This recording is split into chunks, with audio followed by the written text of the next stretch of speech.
بسم اللہ الرحمن الرحیم۔ آج سے ہم ایک نئے کورس کا آغاز کر رہے ہیں، اسلامی نظریہ حیات۔ ٹھیک ہے، اسلامک آئیڈیالوجی آف لائف۔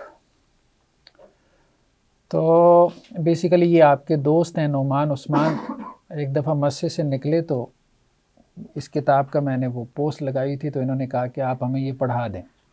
اسلامی نظریہ حیات بیسیکلی ایک کتاب ہے جس پہ میں پچھلے کافی سالوں سے کام کر رہا ہوں۔ میرے ذہن میں یہ بات تھی، مطلب اس کتاب کا پس منظر، اس سے آپ کو کتاب سمجھنے میں مدد ملے گی، وہ یہ تھا کہ جب ہم مدارس میں عقائد کی بحثیں پڑھتے ہیں، عقیدے کی کتابیں، عقیدہ طحاویہ ہو گیا اور عقیدہ واسطیہ ہو گیا، ہمیں لگتا ہے کہ یہ irrelevant باتیں ہو رہی ہیں، آج یہ عقیدے کے مسائل نہیں ہیں۔ معتزلہ کہاں سے ڈھونڈیں؟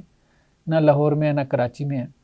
مرجیہ خوارج ہو گئے، اسی طرح سے اور ماتریدیہ اشاعرہ، ٹھیک ہے ہوں گے لوگ، لیکن اس نام سے کوئی باقاعدہ کام کر رہے ہوں یا اس حوالے سے حساس ہوں یا بتاتے ہوں کہ جی ہم ماتریدیہ اشاعرہ ہیں، یہ وہ، ایسا کچھ بھی نہیں۔ آج کے ہماری سوسائٹی کے مسائل بالکل اور ہیں، عقیدے کے مسائل۔ ٹھیک ہے، تو جس دور میں وہ کتابیں لکھی گئیں اس دور میں وہی مسائل سب سے اہم تھے، عقیدے کے وہی مسائل تھے۔ ایون کہ عقیدہ طحاویہ میں آپ ایک عجیب عبارت دیکھیں گے، عقیدہ طحاویہ میں یہ ہے کہ موضوع پر مسح کرنا، موضوع پر مسح کرنا، اس کا تعلق عقیدے سے کیا ہے؟ یہ عقیدہ طحاویہ میں لکھا ہوا ہے، یعنی یہ ہمارا عقیدہ ہے موضوع پہ مسح کرنا، حالانکہ یہ تو اس کا تعلق عمل سے ہے۔ اس دور کا یہ مسئلہ تھا کہ اہل سنت کا یہ شاعر بن چکا تھا، اور جو دوسرے فرق کے لوگ تھے جو صحیح منہج سے ہٹے ہوئے تھے وہ اس کو نہیں مانتے تھے، تو اس کو عقیدے کی کتاب میں لے آئے۔ تو میرے ذہن میں یہ بات بار بار آتی تھی کہ ہمیں عقیدے کی ایک ایسی کتاب مرتب کرنی چاہیے جو آج کے عقیدے کے مسائل ہیں ہمارے۔ مثال کے طور پہ آج عقیدے کا سب سے بڑا مسئلہ کیا ہے؟ وہ ہے ایتھیزم۔ ایتھیزم سمجھتے ہیں نا، دہریت، مطلب لوگ خدا کو نہیں مان رہے، خدا کا انکار کر رہے ہیں۔ سائنس وائنس پڑھنے سے کسی بھی طرح سے لوگوں کا رجحان بن گیا۔ آج عقیدے کی کتاب میں آپ اگر آج مرتب کریں گے، آپ اس میں قادیانیت لے کے آئیں گے، ظاہری بات ہے اس دور میں نہیں تھا، پرانی کتابوں میں آپ کو قادیانیت نہیں ملے گی، ٹھیک ہے، یا اس طرح کا آپ کو ایمفیسائز نہیں ملے گا ختم نبوت پہ، جیسے آج باقاعدہ کورسز کی صورت میں پڑھایا جاتا ہے، مدارس میں بھی پڑھایا جاتا ہے۔ تو یہ ایک میرے ذہن میں چیز تھی کہ ہمیں عقیدے کے ان مسائل کو، جیسے انکار حدیث ہے، آج ایک پورا مطلب کہ اسکول آف تھاٹ ہے، ٹھیک ہے، ایک مکتبہ فکر ہے، لوگ اس کے ذریعے سے جو ہے وہ حدیث کا انکار کرتے ہیں، ان کی اپنی سوچ ہے، فکر ہے، کتابیں ہیں، ادارے ہیں، لٹریچر ہے، سارا کچھ ہے، محنت کر رہے ہیں وہ لوگ۔ تو ہمیں آج کے جو مسائل ہیں ان کو ہمیں ایڈریس کرنا چاہیے، ٹھیک ہے۔ یہ بیسیکلی پس منظر تھا۔ ایک تو یہ تھا کتاب کا کہ عقیدے کی کوئی ایسی جامع کتاب اور مختصر متن کے ساتھ، جیسے طحاویہ ہے، مختصر متن ہے، باقی شروحات اس کی بعد میں لوگوں نے لکھی ہیں، تو اس کا متن مختصر ہو۔ خیر میں نے متن لکھا تو پھر مجھے یہ لگا کہ اب اس کی شرح کون کرے گا، تو وہ پھر میں نے شرح بھی خود ہی لکھ دی۔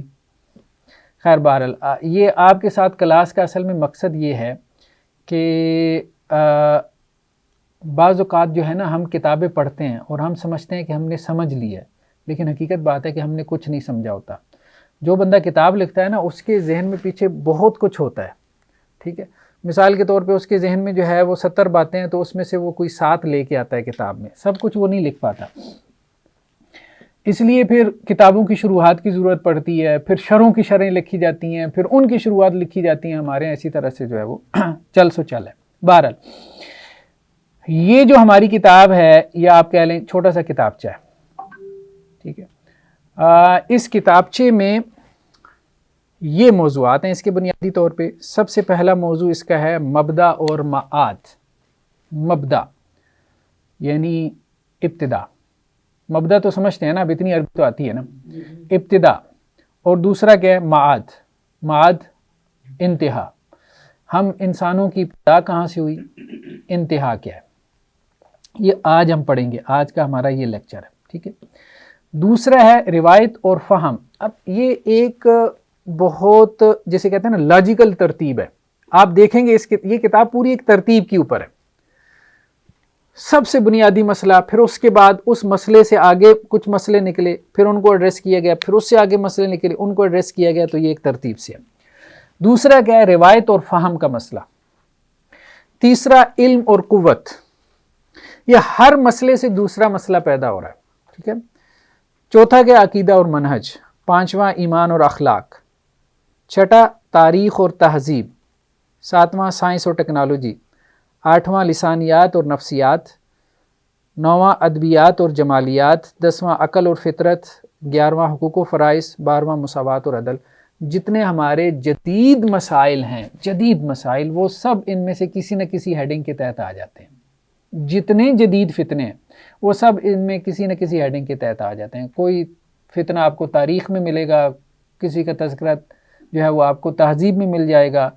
حقوق و فرائض کی بات، جیسے فیمنزم کی بات کریں، فیمنزم سمجھتے ہیں نا، حقوق نسواں کی جو تحریکیں ہیں. ٹھیک ہے.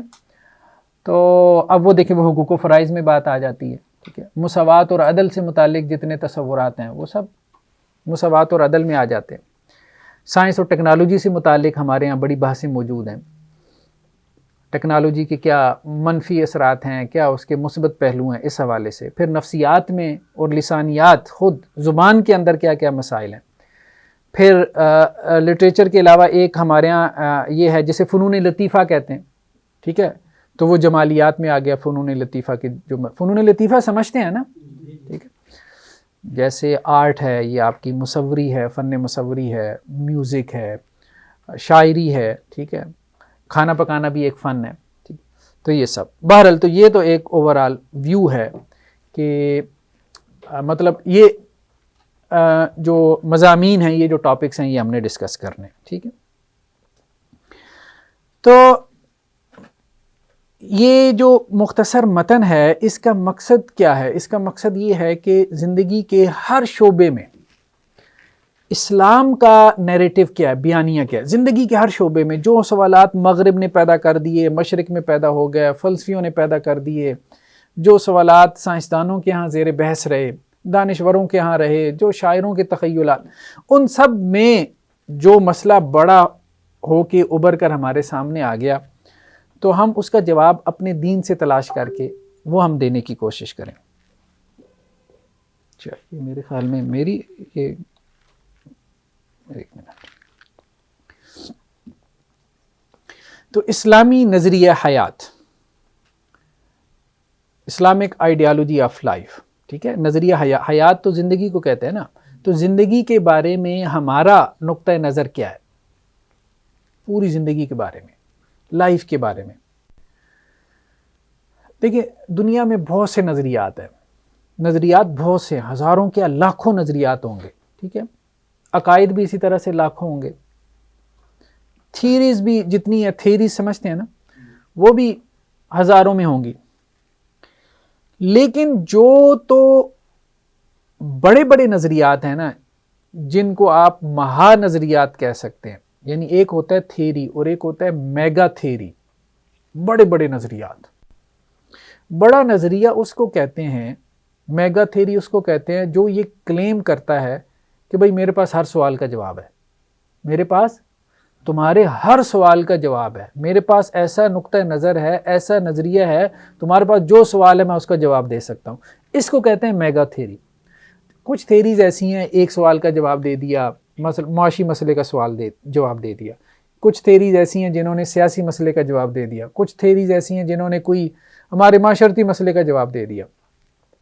لیکن ایسی تھیریز جو یہ کہتی ہوں کہ بھائی ہر مسئلے کا ہمارے پاس جواب ہے، یہ 3 تھیریز ہیں جنہوں نے یہ کلیم کیا ہے. آج تک کی دنیا میں 3 تھیریز ہیں جن کو میگا تھیریز کہا جاتا ہے. ٹھیک ہے. یہ 3 تھیریز جو ہیں، یہ 3 سبجیکٹس میں پیدا ہوئیں، 3 مضامین میں. ایک فلسفے میں آئی، ایک تھیری فلسفیوں کے ہاں پیدا ہوئی. انہوں نے کہا جی ہمارے پاس ہر سوال کا جواب ہے. دوسری تھیری سائنس والوں نے پیدا کی، ماڈرن سائنس نے. انہوں نے کہا جی ہمارے پاس ہر سوال کا جواب ہے، یہ دیکھو ہماری تھیری میں ہر سوال کا جواب ہے. تیسری مذہب میں. ٹھیک ہے. تو 3 بڑے ڈسپلن ہو گئے نا. ایک فلسفہ، ٹھیک ہے، فلسفہ پرانا چلا آ رہا ہے، ارسطو افلاطون سے. ٹھیک ہے. 2500 سال سے چلا آ رہا ہے. ماڈرن سائنس جو ہے ہماری، اس کی جو تاریخ ہے وہ زیادہ پرانی نہیں ہے، 400-500 سال ہے. ٹھیک ہے، نیوٹن، اور پھر اس کے بعد ہم دیکھتے ہیں گلیلیو ہے، کوپرنیکس ہے، وغیرہ وغیرہ۔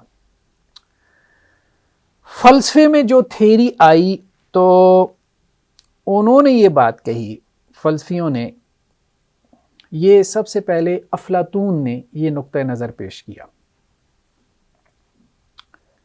جس کو ہم کہتے ہیں عالم امثال، ورلڈ آف آئیڈیاز۔ افلاطون نے یہ بات کہی کہ دنیائیں دو ہیں، ایک یہ دنیا ہے جس میں ہم رہ رہے ہیں، میٹیریل ورلڈ، میں آپ سب، اور ایک دنیا اس کے پیچھے ہے جس کا نام ورلڈ آف آئیڈیاز ہے۔ افلاطون یہ کہتا، فلسفیوں کی باتیں جو ہے نا، ضروری نہیں کہ آپ کو معلوم ہو یار یہ کیا کہہ رہا ہے، مطلب عام آدمی تو اس کو سن کے کہتا ہے یار پتہ نہیں کیا باتیں کر رہا ہے، لیکن اس کے نزدیک وہ بڑی ذہانت کی باتیں ہوتی ہیں، ٹھیک ہے، بھلے آپ کہیں کہ پتہ نہیں کیا، اب میں لفظ نہیں بولنا چاہتا، آپ کے ذہن میں آ گیا ہوگا۔ افلاطون نے یہ بات کہی کہ مثال کے طور پہ جتنے گھوڑے ہیں، یہ دنیا میں جتنے گھوڑے ہیں، یہ گھوڑوں کی ایک اصل ہے، وہ اصل جو ہے نا وہ عالم مثال میں ہے۔ اس کو یوں سمجھے، کبھی بھٹے پہ آپ نے دیکھا ہو کسی مزدور کو اینٹیں بناتے ہوئے، ایک سانچہ ہوتا ہے لوہے کا جس کے اندر وہ مٹی ڈالتا ہے اور پھر اس کو نکالتا ہے تو وہ اینٹ بن جاتی ہے۔ سانچہ ایک ہی ہوتا ہے، اس کے پاس سانچہ ایک ہوتا ہے، جس چیز کو سانچے میں ڈالتا ہے وہ اینٹ بن جاتی ہے۔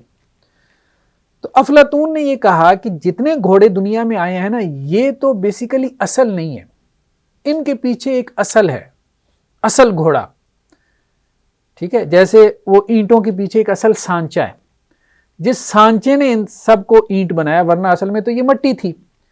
تو تمام گھوڑوں کے پیچھے ایک گھوڑا ہے جو مثالی گھوڑا ہے، یہ سب اس کے سانچے ہیں جو دنیا میں ہیں۔ تمام انسانوں کے پیچھے ایک انسان ہے جو مثالی انسان ہے، یہ سب اس کے سانچے ہیں۔ تمام درختوں کے پیچھے ایک درخت ہے جو مثالی درخت ہے۔ تو افلاطون نے یہ نقطہ نظر پیش کیا تھا کہ ایک عالم امثال ہے، ورلڈ آف آئیڈیاز ہے، جہاں اصل میں ہر چیز کی اصل موجود ہے۔ یہاں پہ جو ہیں یہ کاپیز ہیں، یہ ہم سب کے ہیں، ہم کاپیز ہیں، ہم اصل نہیں ہیں، ٹھیک ہے۔ آپ یوں کہہ لیں کہ جیسے وہ آپ کے پاس سند ہوتی ہے نا، سند، تو اس کی فوٹو کاپی، تو فوٹو کاپی آپ اٹیسٹ کروا لیتے ہیں تو آپ کہتے ہیں اٹیسٹڈ فوٹو کاپی، تو ہم بیسیکلی اٹیسٹڈ فوٹو کاپی ہیں، اصل نہیں ہے۔ اصل ہماری کہاں پر ہے؟ پیچھے، عالم امثال میں۔ عالم امثال کہاں ہے؟ اللہ بہتر جانتا ہے، ٹھیک ہے، جہاں ہر چیز کی اصل موجود ہے، ہر چیز کے اصل میں سانچے موجود ہیں، جن سانچوں سے ڈھل کے یہاں پہ ہم دنیا میں آئے۔ یہ بیسیکلی افلاطون نے نقطہ نظر پیش کیا تھا۔ افلاطون جو ہے یہ تقریباً کوئی آپ یوں سمجھ لیں کہ حضرت مسیح علیہ السلام سے 400-500 سال پہلے، تو آج سے کوئی آپ کہہ لیں 2500 سال پہلے افلاطون کا زمانہ بنتا ہے۔ افلاطون کے بعد ایک عیسائی پیدا ہوا جس کا نام تھا فلاطینوس، اس کا بھی جو ٹائم پیریڈ ہے یہ 270 عیسوی، 270 عیسوی بھی آپ کافی پرانی بات ہو گئی نا، تقریباً 2000 سال پرانی بات ہو گئی۔ تو فلاطینوس نے پھر افلاطون کے اس نقطہ نظر کو پکڑ لیا، اس نقطے کو، اور اس نے پھر آگے پھیلا کے جو ہے وہ آگے ایک نقطہ نظر بیان کیا۔ یہ باتیں کرنے کی ضرورت کیوں پیش آئی؟ دیکھیں، یہ لوگ کہتے تھے کہ جی ہمیں سوال پیدا ہوئی ہے، ہمیں کیا پیدا ہوئی ہے؟ سوال، اور جتنے سوال انسانوں کو پیدا ہوئی ہے نا، تو ان میں 2 سوالوں کو بڑی اہمیت دی گئی۔ آج تک جتنے سوالات پیدا ہوئے ہیں دانشوروں کو، تو تمام دانشور اس بات پہ متفق ہیں کہ 2 سوالوں کی بڑی اہمیت ہے۔ ایک سوال یہ کہ وجود کیا ہے؟ وجود، اب آپ کہیں یار یہ کیا بکواس سوال ہے، وجود کیا ہے؟ لیکن ان کے نزدیک اس کی بڑی اہمیت ہے۔ آپ کی جتنی کلاسیکل فلسفی ہے، یعنی تقریباً 2000 سال تک فلسفہ اسی سوال کا جواب دیتا رہا. ٹھیک ہے, قدیم فلسفہ سارا اسی سوال کے جواب میں کھڑا ہے. اور بھی سوالات ہیں لیکن بڑا سوال یہی ہے, وجود کیا ہے. مثال کے طور پہ میں آپ, اب جن بچوں نے تھوڑی سی سائنس پڑھی ہوگی نا تو ان کو یہ بات اچھے سے سمجھ میں آئے گی. میں اور آپ کیا ہیں؟ ہم کہیں کہ جی ہم یہ میز کرسی یہ سب کیا ہے؟ مادہ, میٹر ہے. ٹھیک ہے, میٹر کیا ہے؟ میٹر جو ہے وہ ایٹمز ہیں. ٹھیک ہے, یا مالیکیولز ہیں. ایٹم کیا ہے؟ اب مزید آپ گہرائی میں چلے گئے. ٹھیک ہے, ایٹم کیا ہے بھائی؟ ایٹم جو ہے نا وہ ایک نیوکلس ہے اور اس کے گرد الیکٹرانز گھوم رہے ہیں. نیوکلس کیا ہے؟ نیوکلس میں بھائی پروٹان ہے. ایسا ہی ہے نا, پروٹان ہی ہے نا. ٹھیک ہے, میری سائنس تھوڑی بہت ہے. پازیٹران ہے. ٹھیک ہے, نیوٹران ہے. اور اب تو مور دین 100 پارٹیکلز, 100 سے زائد پارٹیکلز انہوں نے نیوکلس میں بھی دریافت کر لیے. ایٹم سے پھر نیوکلس میں گیا. ایٹم بھی کسے کہتے ہیں؟ ایٹم بھی وہ ہمارے ہاں ہم چھوٹے ہوتے پڑھتے تھے, اب پتہ نہیں یہ سٹیٹمنٹ ٹھیک ہے کہ نہیں, لیکن سمجھنے کے لیے کہ ریت کا ذرہ ہے نا, اس کے 1,00,000 حصے کریں, 1,00,000 تو وہ ایٹم ہے. اس ایٹم کے اندر کیا ہے؟ ایک نیوکلیس ہے. اس نیوکلیس کے گرد الیکٹران گھوم رہے ہیں. اس نیوکلیس کے اندر پھر آگے 100 ذرات ہیں. ٹھیک ہے, ان 100 ذرات میں سے ایک نیوٹران ہے مثال کے طور پہ. وہ نیوٹران پھر آگے کیا ہے؟ وہ آگے کوارکس ہیں. پھر کوارکس کے چل سو چل پتہ نہیں کیا ہے یہ. تو ابھی آپ جیسے کہتے ہیں نا وہ چھوٹی سی چھوٹے لیول پہ جا کے اس کو سمجھ رہے ہیں. ٹھیک ہے, تو ایٹم کا دل آپ نے چیرا تو اس کے اندر ایک پوری کائنات آباد ہے, یونیورس ہے. جب آپ اوپر دیکھنا شروع کر دیتے ہیں یہ تو یہ ہے کہ وہ ایٹم کیا ہے, اور جب آپ یونیورس کو دیکھنا شروع کر یونیورس کیا ہے تو انسان اس میں پریشان ہو جاتا ہے. ٹھیک, تو یہ زمین ہے, پھر زمین کے گرد کیا ہے؟ پورا سولر سسٹم ہے ہمارا, نظام شمسی ہے. ابھی تک ہم صرف مریخ پہ جانے کی باتیں کر رہے ہیں نا, مریخ تک ہی پہنچے ہیں نا. ہم سے اگلا نیکسٹ جو پلینٹ ہے وہ مریخ ہے, مریخ سے آگے تو ہم نہیں پہنچ پائے نا. تو ابھی تو ہم اپنے سولر سسٹم میں ہی گھوم رہے ہیں. سولر سسٹم کیا, اپنے نیکسٹ جو نیبر سٹار ہے وہاں تک. سب سے بڑی کامیابی ہماری ہے کہ چاند تک پہنچ گئے ہیں. تو یہ پورا سولر سسٹم, اور یہ سولر سسٹم جب مل کے بنتا ہے جس سے ابھی ہم نکلنے کا سوچ ہی نہیں سکتے. ٹھیک ہے, solar system millions of solar system مل کے کیا بنتا ہے؟ ایک گلیکسی بنتی ہے. ملینز آف سولر سسٹم, اور ہم صرف ایک سولر سسٹم سے باہر نکلنے کا نہیں سوچ سکتے. ایسے ملینز, ملین کہتے ہیں 10 لاکھ کو. تو یہ گلیکسی بھی پھر ایک نہیں ہے, یہ آگے ملینز میں ہیں گلیکسیز. ٹھیک ہے, تو ملینز میں گلیکسیز جو ہے وہ ملتی ہیں تو پھر ایک یونیورس بنتی ہے. اور اب تو یونیورس کا نہیں, اب تو ملٹی ورس کا کانسیپٹ ہے. ٹھیک ہے, انسان حیران رہ جاتا ہے کہ کتنی بڑی دنیا ہے, کتنی بڑی دنیا ہے. تو وجود کیا ہے؟ یہ اتنا سب کچھ کہاں سے آ گیا؟ یہ میٹر, مادہ, وہ نیچے جو ہے وہ مائکرو لیول پہ جائیں تو وہاں پوری کائنات ہے. مطلب ایک ڈی این اے میں دیکھیں نا, کیا کچھ نہیں موجود ہے. ڈی این اے کے اندر ساری انفارمیشن موجود ہے. اور وہ ڈی این اے کیا ہوتا ہے؟ مطلب اس آنکھ سے آپ دیکھ بھی نہیں سکتے اس کو. اور اوپر میکرو لیول پہ آپ جائیں تو کیا کچھ ہے, انسان سوچ ہی نہیں سکتا. ابھی تک یہ کہا جا رہا ہے کہ یہ جو ہبل ٹیلیسکوپ, جو سب سے بڑی ٹیلیسکوپ ہے, اس کے ذریعے سے انسان نے جو کچھ دیکھا ہے, جو کچھ ہم نے دیکھا ہے اس نیکڈ آئی سے نہیں, اس آنکھ سے نہیں, بلکہ اس ٹیلیسکوپ سے, وہ 4.7% ہے. جو یونیورس ہم نے صرف دیکھی ہے، یعنی یہ ایک اندازہ ہے کہ 4.7% یہ آبزرویبل ہے، بس اتنی ہم دیکھ سکتے ہیں، اس سے زیادہ ہم دیکھ بھی نہیں سکتے، دوربینیں لگا کے بھی نہیں دیکھ سکتے، اتنی بڑی یونیورس ہے۔ یہ سب وجود کیا ہے؟ یہ سب کہاں سے آ گیا؟ یہ ایک سوال تھا۔ تو وجود کیا ہے کا مطلب یہ ہے، ٹھیک ہے؟ تو کلاسیکل فلسفی میں سب سے بڑا سوال یہی رہا کہ وجود کیا ہے، ٹھیک ہے؟ وہ سیدھے لوگ تو نہیں تھے نا، اللہ کو مان لیتے تو کہتے بھئی اللہ نے پیدا کی۔ جھٹکا سا جواب تو یہ ہے نا، سیدھا سا مذہب والا جواب یہی ہے نا، اللہ نے پیدا کی، 6 دنوں میں زمین اور آسمان کو اللہ نے پیدا کیا۔ ہاں کلیئر ہے بات۔ تو آپ چونکہ مذہب کو فالو کرنے والے ہیں نا، تو آپ کو تو بات سمجھ میں آتی ہے یار یہ کیا سوال ہے، بٹ ٹھیک ہے اللہ نے پیدا کر دیا، جواب سیدھا سادہ سا ہے۔ تو اب وہ تو اللہ کو مانتے ہی نہیں، جب اللہ کو نہیں مانتے تو اب سوال کا جواب کیسے دیں گے؟ تو ظاہری بات ہے ان کے نزدیک سب سے بڑا سوال یہ پھر یہی ہے، جب اللہ کو نہیں مان رہے تو اب بتاؤ بھائی یہ سب کیا ہے، یہ سب کیا ہے، کہاں سے آ گیا، کیسے آ گیا؟ تو ایک تو کلاسیکل فلسفی میں یہ سب سے بڑا سوال رہا۔ ماڈرن فلسفی میں جو سب سے بڑا سوال نمایاں رہا وہ یہ تھا کہ علم کیا ہے۔ ایک تو یہ ہے کہ وجود کیا ہے، اور ایک یہ ہے کہ علم کیا ہے۔ ماڈرن فلسفی میں اب سوال چینج ہو گیا، وہاں سب سے بڑا سوال تھا وجود کیا ہے، دوسرے نمبر پہ سوال تھا علم کیا ہے۔ ماڈرن فلسفی نے آگے کہا یار وجود چھوڑو، اصل سوال یہ ہے کہ علم کیا ہے، وہ دوسرا سوال ہے وجود کیا ہے۔ کیوں انہوں نے کیوں زور دیا اس بات کے اوپر؟ یہ کہتے ہیں بھئی جو کچھ نظر آ رہا ہے پہلے تو یہ پتہ چلے کہ یہ صحیح بھی ہے کہ نہیں ہے، ٹھیک ہے؟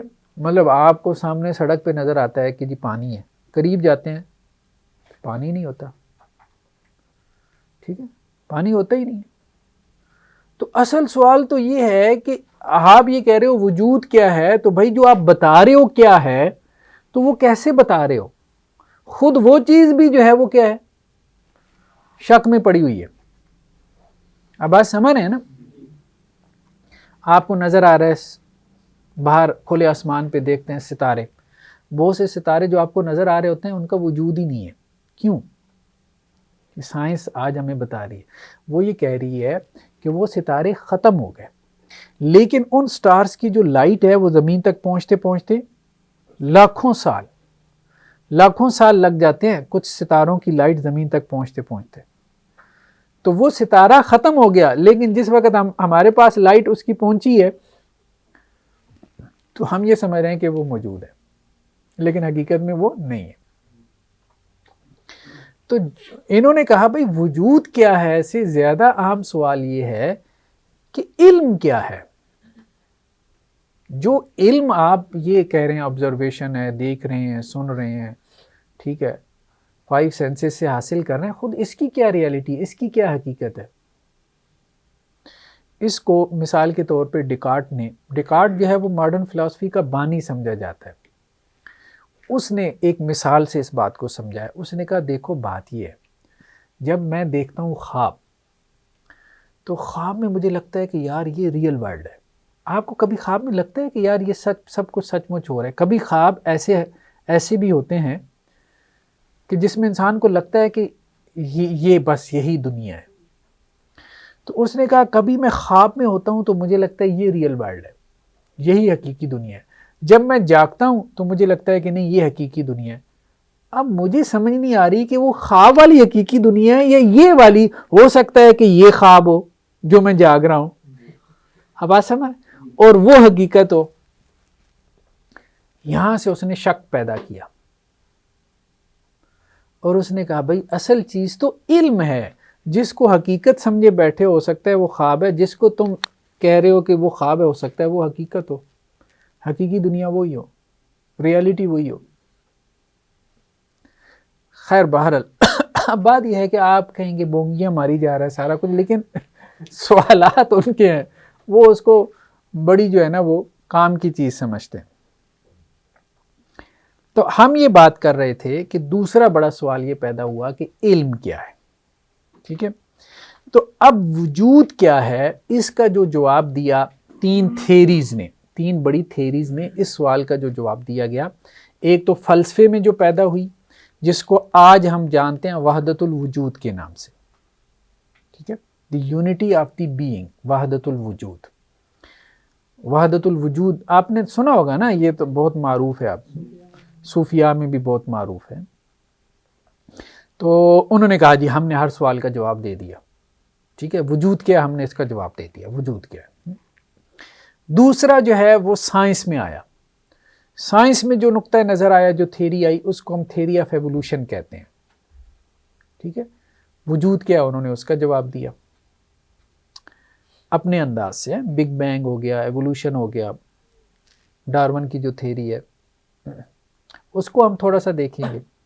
تیسرا جو مذہب نے پیدا کیا جواب، ریلیجن نے، یعنی ریلیجن سے مراد یہاں پہ سیمیٹک ریلیجن سے، آسمانی مذاہب، جیسے ہم دیکھتے ہیں یہودیت میں کیا ہے، تورات ہے، عیسائیت میں کیا ہے، انجیل ہے، مسلمانوں کے ہاں کیا ہے، قرآن مجید ہے۔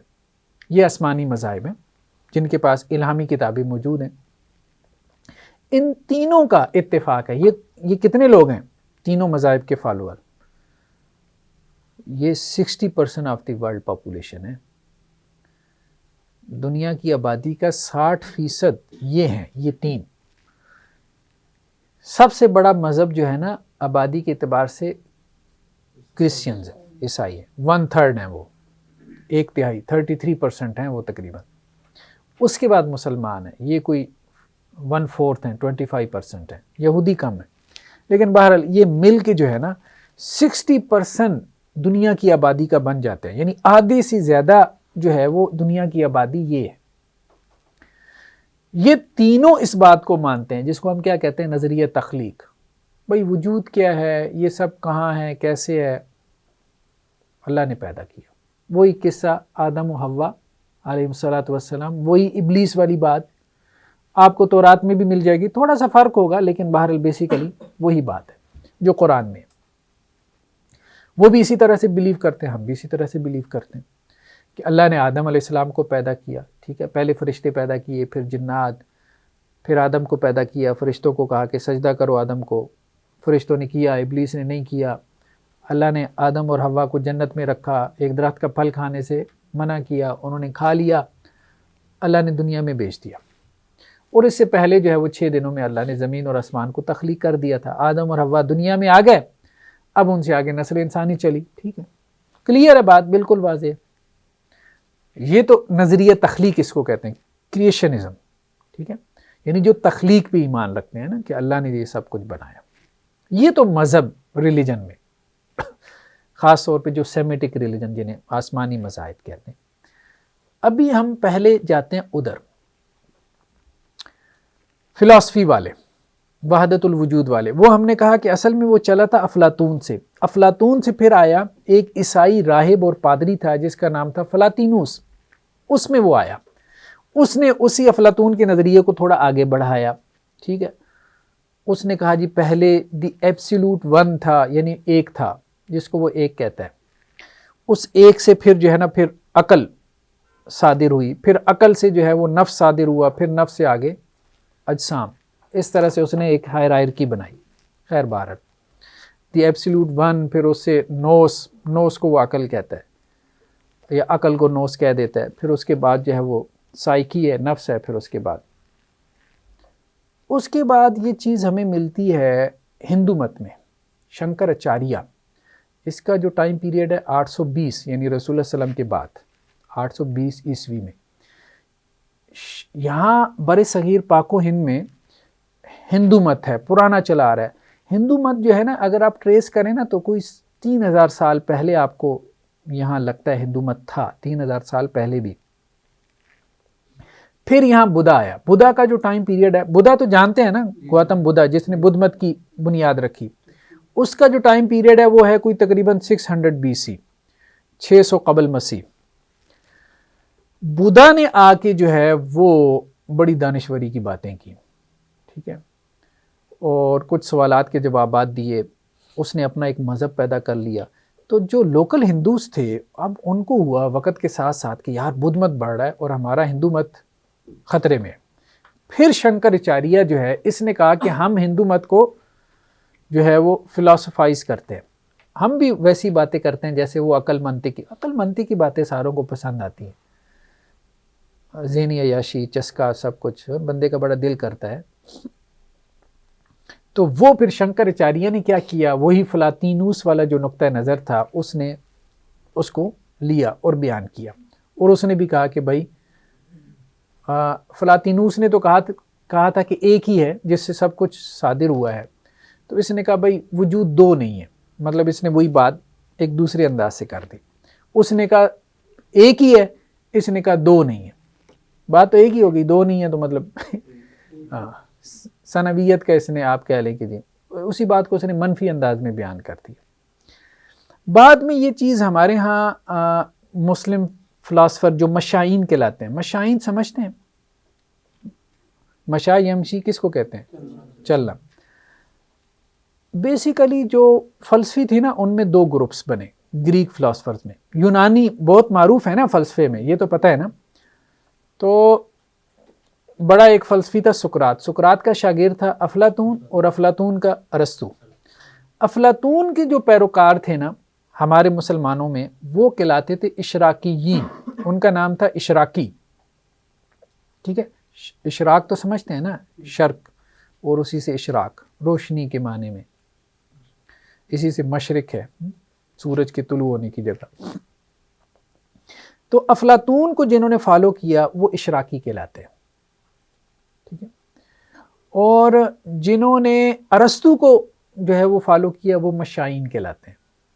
مشائین اس لیے ان کو کہتے ہیں کہ یہ چل پھر کے پڑھاتے تھے، مشا مبالغے کا صیغہ ہے نا، بہت زیادہ چلنے والے، تو ان کا سٹائل تھا کہ یہ چلتے چلتے سٹوڈنٹس کو تعلیم دیتے تھے، اس لیے یہ مشائین کہلاتے تھے۔ تو وہ افلاطون سے فلاطینوس میں آیا، فلاطینوس سے پھر جو ہے وہ شنکراچاریہ یعنی ہندو مت میں بھی آ گیا، یہ وحدت الوجود پہلے عیسائیت میں آیا، پھر ہندو مت میں آیا، پھر ہندو مت سے بعد میں پھر یہ ہمارے یہاں مسلمانوں میں فارابی، پھر اس کے بعد ابن سینا، یہ سب مشائین تھے۔ پھر بعد میں آ کے ابن عربی نے اس کو باقاعدہ تھیورائز کیا، ایک تھیوری کی صورت میں پیش کیا، یعنی پہلے سے اس کے مقدمات موجود تھے عیسائیوں میں، پھر ہندوؤں میں، پھر مسلم فلاسفرز میں، پھر بعد میں آ کے ابن عربی کا ٹائم پیریڈ جو ہے نا، یہ آپ یوں سمجھیں کہ ساتویں صدی ہجری بنتی ہے، ٹھیک ہے، یہ ابن عربی کا ٹائم پیریڈ ہے۔ تو اس میں آ کے جو ہے وہ انہوں نے اس کو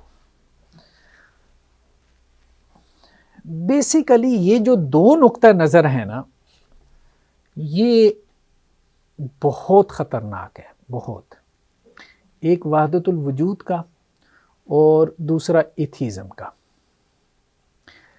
یہ جو کتاب کا پہلا جملہ ہے نا، بیسیکلی یہ ان دو نقطہ نظر کا رد ہے۔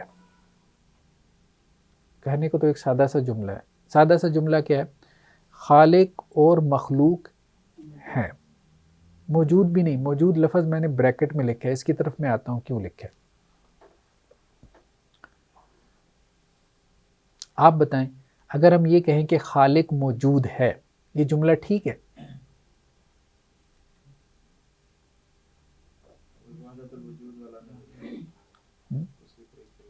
تو کیا کہیں گے کہ موجود نہیں ہے؟ کچھ تو کہیں گے۔ اس جملے پہ کیا اعتراض ہو سکتا ہے؟ خالق موجود ہے،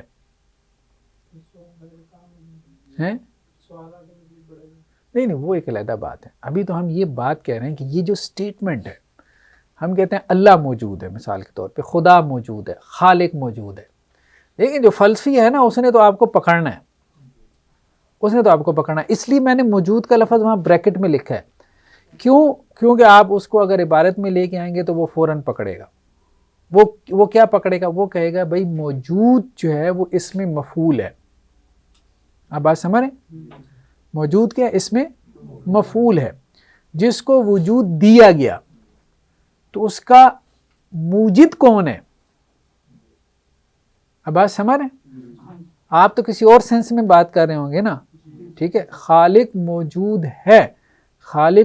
ہے، مطلب اس کو وجود دیا گیا ہے، تو آپ تو بات ہی غلط کر رہے ہیں۔ آپ تو یہ کہنا چاہ رہے ہیں نا کہ وہ ایگزسٹ کر رہا ہے، کہ وہ ہے.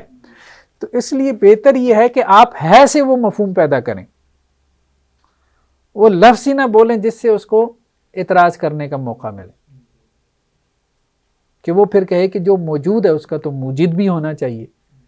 ٹھیک ہے، خیر بہرحال تو ہم یہ کہہ رہے ہیں کہ خالق اور مخلوق ہیں.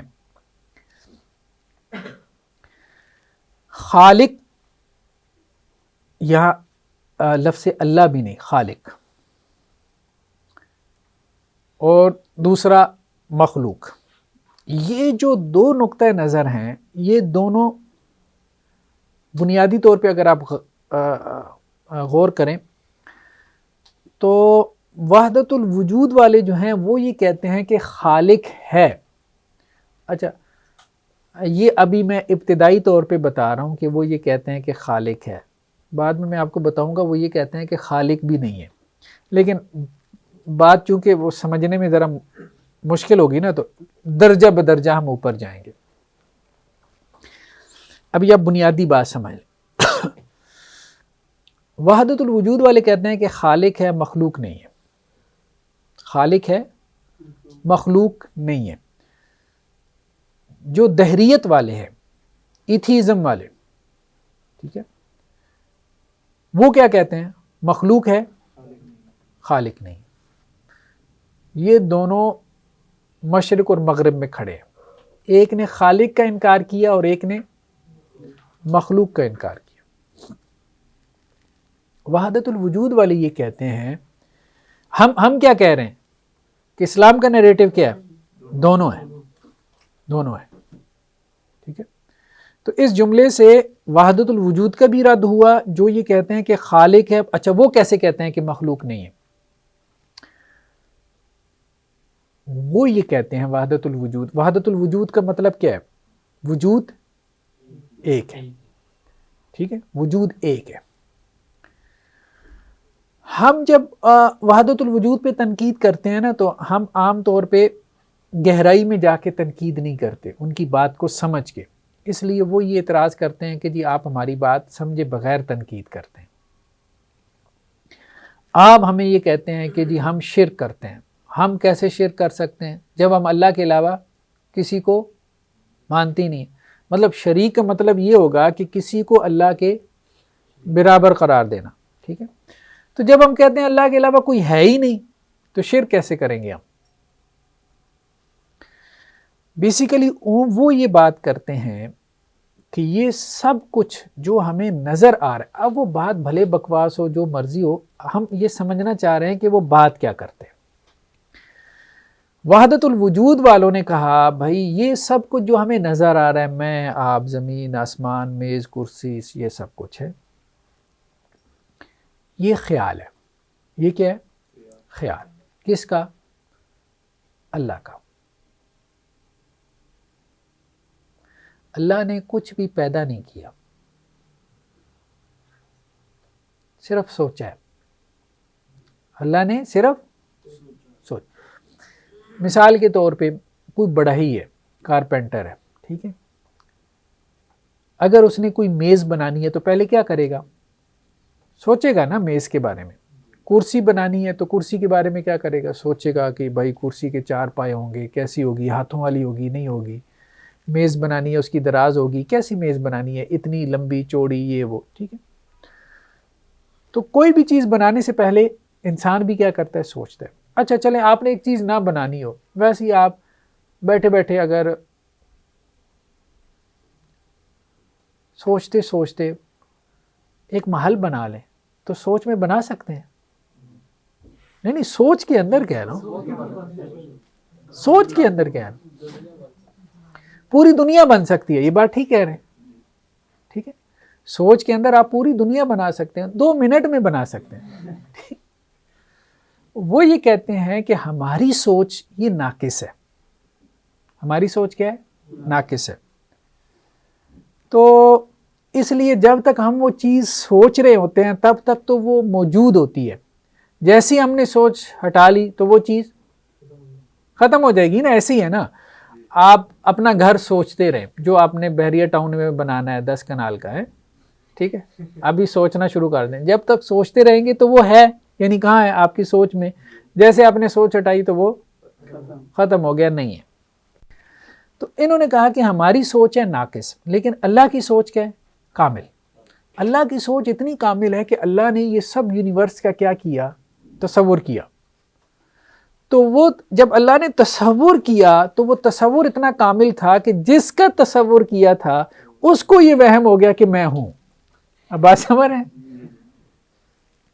جس کا تصور کیا تھا تو وہ تصور اتنا کامل ہے، یہ ایسی ہے کہ جیسے آپ نے کسی چیز کو سوچا، ٹھیک، مثال کے طور پہ آپ نے اپنی اولاد کے بارے میں سوچا یا ہونے والی بیوی کے بارے میں سوچا سوچتا ہے نا انسان، ٹھیک، تو آپ کی سوچ جو ہے، اب سمجھانے کے لیے بات کر رہا ہوں، تو آپ نے جس کو سوچا ہے تو آپ کی سوچ میں جو ہے، پتہ نہیں اب وہ حقیقت میں وہ ابھی دنیا میں آئی کہ نہیں آئی، لیکن جو آپ کی سوچ میں ہے، اگر آپ کی سوچ کمال درجے کی ہوگی تو جو آپ کی سوچ میں ہے اس کو یہ گمان ہونے لگے گا کہ میں ہوں۔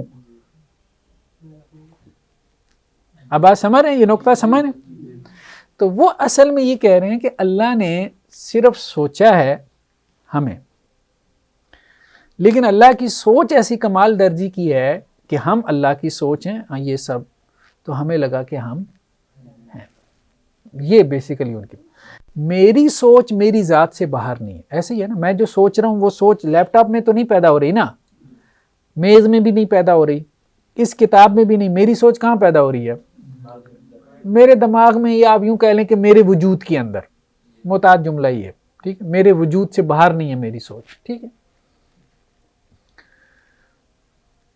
اب وہ کہتے ہیں کہ اللہ کا جو تخیل ہے، اللہ کا جو خیال ہے، وہ اللہ کی ذات سے باہر نہیں، تو اللہ نے سب کچھ کا خیال کیا ہوا ہے، سب کچھ کو سوچ رکھا ہے، اور اللہ کی سوچ اللہ کی ذات سے باہر نہیں ہے، تو یہ کیا ہو گیا؟ وحدت تو وجود کیا ہے؟ وجود کیا ہے؟ اس کا جواب کیا دیا انہوں نے؟ سب اللہ کا خیال ہے بس، اور اس خیال چونکہ اللہ کا خیال اللہ کی صفت ہے ایک طرح سے، تو وہ کمال، اللہ کی صفات کمال درجے کی ہیں، تو بس وہم سا ہوتا ہے کہ بھائی ہے، بلکہ وہ معروف ہے نا، ایک وہ کسی عباسی خلیفہ کا جو ہے نا وہ واقعہ، شاید آپ نے سنا ہو، کہ اس کے سامنے نا ایک وجودی کو پیش کیا گیا، وجودی سمجھتے ہیں نا، جو وحدت الوجود کا قائل ہے اس کو وجودی کہتے تھے،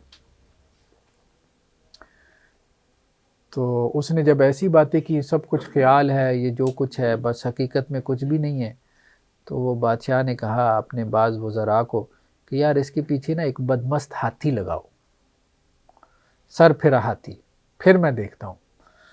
تو جب اس کے پیچھے جو ہے وہ بدمست ہاتھی چھوڑا گیا اس وجودی کے، تو بادشاہ نے کہا یہ تو خیال ہے، یہ ہاتھی کیا ہے؟ یہ تو خیال ہے، خیال سے بھاگی جا رہا ہے۔ تو وہ آگے سے بادشاہ کو کہتا ہے آپ کا یہ خیال ہے کہ میں بھاگ رہا ہوں، مطلب یہ بھی آپ کا خیال ہے کہ میں بھاگ رہا ہوں، یعنی ایک خیال دوسرے خیال کے بارے میں یہ حکم لگا رہا ہے کہ وہ بھاگ رہا ہے۔ خیر بار، تو ان کے پاس اس قسم کے جوابات کافی ہوتے تھے، لیکن ایک کافی جگہ پہ ابن تیمیہ نے کافی سارے لوگوں کو لاجواب کیا۔ اسی طرح ایک وجودی امام ابن تیمیہ رحمہ اللہ علیہ کے پاس آیا اور کہنے لگا کچھ بھی نہیں ہے، سب خیال ہے یہ وہ۔ تو امام ابن تیمیہ نے نا اسے تھوڑا سا نا وہ ہٹ کے سوال کیا، کہا کہ رب العالمین کا وجود ہے؟ کہتا ہے ہاں ہے۔ تو ابن تیمیہ علیہ الرحمہ نے کہا کہ یہ کیسے کہہ رہے ہو، یہ تم کیسے کہہ رہے ہو؟ تھوڑی دیر سوچ میں پڑ گیا، کہنے لگا نہیں یار اس بات کا کوئی جواب نہیں ہے۔ اب بات سمجھیں؟ ٹھیک ہے، تو اس نے تو یہ سمجھا نا، یہ کہہ رہے ہیں کہ کیا خدا کا وجود ہے؟ تو ابن تیمیہ نے یہ نہیں کہا کہ خدا کا وجود ہے، کیونکہ وہ تو مانتے تھے نا کہ خدا تو ہے، وہ تو یہ کہتے ہیں کہ وہ تو ہے، وہی ہے اور تو کوئی نہیں۔ تو ابن تیمیہ نے کہا بھئی رب العالمین کا، اس نے سمجھا کہ یہ تو مترادف ہے، اس کا ذہن ہی نہیں گیا، اس نے کہا ہاں رب العالمین ہے. ٹھیک ہے, تو نے کہا یہ کیسے کہہ رہے ہو؟ ٹھیک ہے, یعنی رب العالمین اگر ہے تو عالمین ہوں گے تو رب العالمین بنے گا نا. عالمین کا تو تم انکار کیے جا رہے ہو, تو رب العالمین کیسے ہو سکتا ہے؟ اگر رب العالمین ہے تو اس کا مطلب یہ ہے کہ تم نے عالمین کا اقرار کر لیا. تو وہ سوچ میں پڑنے کے بعد کہتے ہیں ہاں اس بات کا کوئی جواب نہیں. اسی طرح اگر انہیں کہنا کہ خالق ہے, اور اس کا بھی اگر یہ کہنا کہ خالق ہے, پھنس جائیں گے. کہ خالق کیسے خالق بنتا ہے؟ جس کی مخلوق ہوگی وہی خالق ہوگا نا. تو خالق ماننے کا مطلب ہی یہی ہے کہ آپ مخلوق کو مان رہے ہیں. یعنی تھوڑا سا گہرائی میں جا کے سوچیں تو یہ ممکن نہیں ہے کہ آپ خالق کو مانیں اور کہیں کہ جی مخلوق نہیں. تو ہم یہ بات کر رہے ہیں کہ خالق اور مخلوق ہیں. خالق بھی ہے, ٹھیک ہے, خالق کا بھی وجود ہے. جیسے دہریوں نے انکار کر دیا نا کہ خدا نہیں ہے. اچھا ایک اور بات ذہن میں رکھیں, یہ جو میری کتاب ہے نا وجود باری تعالی مذہب, فلسفہ اور سائنس کی روشنی میں, ٹھیک ہے, اس کا جو پہلا اور دوسرا چیپٹر ہے نا اس کو ضرور دیکھیں.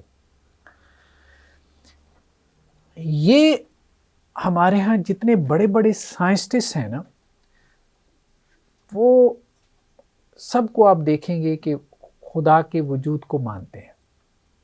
سب, نیوٹن سے لے کے آئنسٹائن تک. آئنسٹائن نے تو یہاں تک کہہ دیا تھا کہ بھائی میری زندگی میں کچھ لوگ کہہ رہے ہیں کہ میں ایتھیسٹ ہوں, میں انہیں بتانا چاہتا ہوں کہ میں اتنا سٹوپڈ نہیں ہوں جتنا تم میری زندگی میں مجھے بنا کے پیش کر رہے ہو. تو بڑے بڑے جتنے سائنسٹسٹ ہیں ان کی میں نے کوٹیشن نقل کی ہیں, اقتباسات, ہر ڈسپلن میں, کیمسٹری میں, فزکس میں, بایولوجی میں, مطلب 50 کے قریب تو ایسے ہیں جنہوں نے نوبل پرائز لیا. وہ سب خدا کو مانتے تھے اور مطلب ایک عجیب انداز ان کا ہوتا ہے. تو وہ بعض اوقات کسی عالم دین کی تقریر سے بھی نا وہ اتنا ایمان تازہ نہیں ہوتا. جیسے ایک سائنسٹسٹ نے یہ بات کہی کہ یہ سائنس کیا ہے, مطلب یہ ایک جام کی مانند ہے, تھوڑا سا پی لو گے تو تمہیں نشہ ہو جائے گا, اس نشے میں خدا کا انکار کر بیٹھو گے. ہاں جب پورا جام چڑھا جاؤ گے سائنس کا تو اس گلاس کے پہندے میں تمہیں خدا نظر آئے گا. اس کے کہنے کا مطلب یہ تھا کہ تھوڑا سا سائنس کا علم, تھوڑا سا علم سائنس کا, وہ تمہیں ایتھیسٹ بنا دے گا. لیکن جب سائنس کا پورا علم حاصل کر لو گے تو تم خدا کے وجود کے اس بات کرنے والے بن جاؤ گے. ایک اور سائنسٹسٹ نے یہ بات لکھی کہ جب میں لیبارٹری سے داخل ہوتا ہوں, مطلب لیبارٹری میں جیسے وہ کام کرتے ہیں, تو مجھے ایسے لگتا ہے کہ میری لیبارٹری کے دروازے پہ لکھا ہوا ہے کہ خدا پر ایمان کے ساتھ زندگی گزارو. یعنی مجھے لیبارٹری میں جا کے جو میں تجربات کرتا ہوں, ایکسپیریمنٹس کرتا ہوں, وہ گویا کہ خدا کے وجود پر میرے ایمان کو بڑھا دیتے ہیں. تو سائنسٹسٹ جو ہے نا وہ ہمیشہ خدا پر ایمان رکھتے رہے. باقی ٹھیک ہے ان کا مذہب جو بھی رہا, وہ کرسچین تھے, جیوز تھے, جو بھی تھے, لیکن کم از کم خدا کے انکاری نہیں بنے. ایون کہ سب سے زیادہ جس کو پیش کیا جاتا ہے کہ جو اس نے خدا کا انکار کیا وہ گلیلیو ہے. گلیلیو کا اگر آپ آکسفورڈ میں جا کے اس نے لیکچر دیا تھا, اگر آپ اس لیکچر کی اس کی تقریر اٹھا کے دیکھیں تو وہاں پادری ہیں جو اس کو پتھر مار رہے ہیں اس لیکچر کے بعد, اور اسے کہہ رہے ہیں تو خدا کا منکر ہے, خدا کا منکر ہے. اور وہ کیا کہہ رہے ہیں؟ وہ یہ کہہ رہے ہیں کہ میں تمہارے خدا کا منکر ہوں, کیونکہ جو تم خدا کا تصور پیش کر رہے ہو وہ مجھے لگتا ہے بہت چھوٹا سا خدا ہے, اور جو سائنس کے ذریعے سے میں مطالعہ کرتا ہوں یونیورس کا تو مجھے لگتا ہے وہ خدا بہت بڑا ہے. اب بات سمجھ رہے ہیں؟ تو بیسیکلی وہ یہ کہہ رہا تھا پادریوں کو کہ تم جو خدا پیش کر رہے ہو میں اس پہ ایمان نہیں لا سکتا، تم اگر کہو نا اس خدا کو مانو، یہ پہلی بات ہے انہوں نے کتابوں میں تعریفات کر لی، ٹھیک ہے، خدا کا عجیب و غریب قسم کا تصور پیش کیا. جیسے یہودیوں نے کہا کہ جی ساری رات معاذ اللہ حضرت یعقوب ظاہری بات ان کے جد امجد ہے نا، اب ان کی فضیلت میں ساری رات جو ہے نا وہ اللہ سبحانہ و تعالیٰ اور معاذ اللہ حضرت یعقوب کی کشتی ہوتی رہی. صبح کے ٹائم میں حضرت یعقوب نے اللہ کو نیچے لگا لیا. مطلب خدا کے ایسے ایسے کانسیپٹس، ظاہری بات ہے کہ یہ ان کا انکار ہی بنتا ہے اور کیا بنتا ہے. تو اگر ان کے ہاں بھی کسی نے خدا کا انکار کیا تو بیسیکلی وہ ان کی مذہبی روایت میں جو ان تک خدا کا تصور پہنچا تھا تو وہ اس تصور خدا کا انکار کر رہے تھے. جیسے ہم کہتے ہیں کہ جی ایک خدا وہ ہے جو کہ الہامی کتابوں میں ہے، جس کا تصور قرآن نے پیش کیا، اور ایک خدا کا تصور ہمارے مسلمانوں میں بھی آپ کو مل جائے گا. مسلمانوں میں بھی آپ کو ایسے تصور خدا مل جاتے ہیں نا جو آپ کہیں گے یار یہ پتہ نہیں کہاں سے لے آئے ہیں، یہ کون سا خدا کا تصور ہے.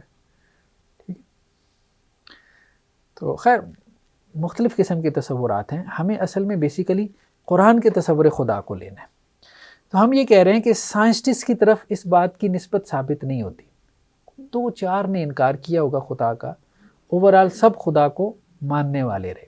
ٹھیک ہے، تو سائنس کے ڈسپلن سے خدا کا انکار خوش قسمتی کہنا چاہیے بلکہ کہ پیدا نہیں ہو سکا. اب آ کے یہ جن کے پاس کو تھوڑا بہت نالج ہے یا ایک آدھا بندہ وہ اسٹیفن ہاکنگ جسے کہتے ہیں اس نے آ کے کچھ باتیں کی اور اس کی وجہ سے کچھ لوگ متاثر ہوئے، ورنہ اوورال سائنسٹسٹ خدا کے قائل رہے اور اس کے بہت شواہد موجود ہیں. خیر بہرحال تو خالق اور مخلوق ہیں، ٹھیک ہے جی، خالق بھی ہے اور مخلوق بھی ہے، اور دونوں جو ہیں وہ کیا ہیں، حق ہیں. ٹھیک ہے، ایک بات ہم نے کہی کہ کلاسیکل فلسفی میں یا قدیم فلسفے میں سب سے بڑا سوال کیا رہا، وجود کیا ہے. ماڈرن فلسفی میں سب سے بڑا سوال کیا رہا، علم کیا ہے. ہماری مسلم جو علمیات ہیں، اپسٹیمالوجی کہتے ہیں، مسلمانوں نے کوئی علم کی 55 تاریخیں کی، 55 کے قریب تعریفیں آپ کو مل جاتی ہیں. علم کیا ہے، یعنی ابھی تک علم ہی نہیں ڈیفائن ہو رہا کہ علم کسے کہتے ہیں، علم کی تعریف کیا ہے. باقی آپ کیا علم سیکھیں گے سکھائیں گے، سمجھ رہے ہیں بات، علم کیا ہے اس پہ 4 درجن سے زیادہ. امام شوکانی نے کیا کیا، ان سب کے خلاصے نکال کے سب کا اس میں بھی غلطی ہے، اس میں بھی غلطی ہے. ارشاد الفحول کتاب امام شوکانی کی ہے، یہ بھی غلط ہے، یہ بھی غلط ہے. ٹھیک ہے، یہ میں جو بتا رہا ہوں. اب اس کے بعد کوئی اور عالم آئے گا وہ کہے گا نہیں امام شوکانی کی بھی غلط ہے، اصل میں ٹھیک ہے وہ جو میں بتا رہا ہوں. یعنی 14 صدیاں ہو گئیں ابھی تک علم ہی نہیں ڈیفائن ہو رہا، علم کیا ہے اس کی ڈیفینیشن ہی نہیں ہو رہی. یہ سارے مسائل جو ہیں نا بیسیکلی جب انسان پڑھتا ہے تو انسان کہتا ہے یار یہ کیا مطلب، یہ ساری مطلب یہ علم ہے کہ علم کے نام پہ میں یہ پڑھوں کہ 5 درجن تعریفیں موجود ہیں وہ ساری غلط ہیں اور 1400 سال سے ہو رہی ہیں اور ابھی ایک نئی تعریف کی ضرورت ہے جس کے لیے مجھے محنت کرنی ہے، پھر بعد میں ایک اور آ کے اس کے اوپر بھی اعتراض کر دے گا. اصل میں سب سے بڑا کام جو کرنے کا ہے وہ یہ ہے کہ سب سے بڑا سوال ہے کیا. اصل بات یہ انہوں نے سوال ہی غلط ڈالا. سب سے بڑا دھوکہ یہ ہوا کہ ایک غلط سوال کے پیچھے لگا دیا گیا جس سوال کی اہمیت نہیں تھی اور اس کو سب سے بڑا سوال بنا کے پیش کر دیا گیا. اب لوگوں کا بس اس کے جواب ڈھونڈو، جواب ڈھونڈو. اب سب جواب ڈھونڈے وجود کیا ہے، وجود کیا ہے، وجود کیا ہے، علم کیا ہے، علم کیا ہے، علم کیا ہے، بس. لیکن بھائی اس پہ بھی غور کریں کیا یہ واقعتاً یہی سب سے اہم سوال ہیں یا اس سے بڑا کوئی اہم سوال موجود ہے جس کی تلاش کے لیے ہمیں دنیا میں بھیجا گیا. تو جب ہم حدیث جبریل کا مطالعہ کرتے ہیں حدیث جبریل تو سب نے پڑھی ہے نا، کہ ہر جبریل علیہ السلام جب رسول اللہ صلی اللہ علیہ وسلم کے پاس آئے، اور یہ آخر وقت ہے، یعنی اسلام ابھی مکمل ہو، اور حضرت جبریل علیہ السلام نے آ کے آپ سے سوال و جواب کیے، 4 سوال کیے تھے نا، ٹھیک ہے، اسلام کیا ہے، ایمان کیا ہے، احسان کیا ہے، اور ہاں قیامت کب آئے گی۔ بیسیکلی آپ ان 4 سوالوں پہ غور کریں حدیث جبریل میں، تو یہ ایک ہی سوال کے گرد گھوم رہے ہیں، اور وہ سوال کیا ہے؟ حق کیا ہے؟ حق۔ بیسیکلی ہمارا یا انسانوں کی زندگی کا سب سے بڑا سوال یہی ہونا چاہیے، حق کیا ہے جس کے لیے اس نے زندگی گزارنی ہے، اس حق کی تلاش۔ آپ اس کو سچ کہہ لیں، اس کو آپ ٹروتھ کہہ لیں، اس کو آپ ریئلٹی کہہ لیں، اس کو آپ حقیقت کہہ لیں، ہمارے ہاں اصطلاح حق ہے۔ وہ ایک دعا بھی ملتی ہے نا رسول اللہ علیہ وسلم کی، جو سحری کی دعاؤں میں سے ہے، اللہم انت الحق، ٹھیک ہے، ہاں، ووعدک الحق وقولک الحق، ہاں، ونبیک حق، ہاں، یہ سب، ہاں، جنت حق ہے، جہنم حق ہے، ٹھیک ہے، آپ کے نبی حق ہے۔ تو حق کیا ہے؟ سب سے بڑی حقیقت کیا ہے؟ سب سے بڑی ریالٹی کیا ہے؟ سب سے بڑا سچ کیا ہے؟ سب سے بڑا ٹروتھ کیا ہے؟ حق۔ تو حق کی معرفت، حق کی پہچان، حق ہے یا پھر باطل ہے، ٹھیک ہے، تو دونوں میں تمیز۔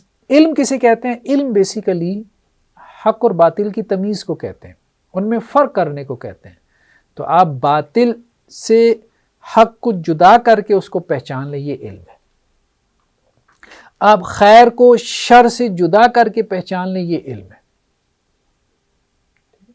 تو یہ بیسیکلی اللہ تعالیٰ نے ہمیں اس کے لیے بھیجا ہے، اور دونوں حق ہیں، یعنی خالق بھی حق ہے اور مخلوق بھی حق ہے۔ ہم پھر وہی کہہ رہے ہیں کہ موجود کا لفظ، اچھا ایک اور مسئلہ پیدا ہوتا ہے۔ مسئلہ یہ ہے کہ اللہ تعالیٰ کے جو اسماء و صفات جو کتاب و سنت میں آ گئے، ان پہ تو ہم ایمان رکھتے ہیں۔ اللہ کا کوئی ایسا نام جو کتاب و سنت میں نہ آیا ہو، ہم اللہ کو وہ نام دے سکتے ہیں؟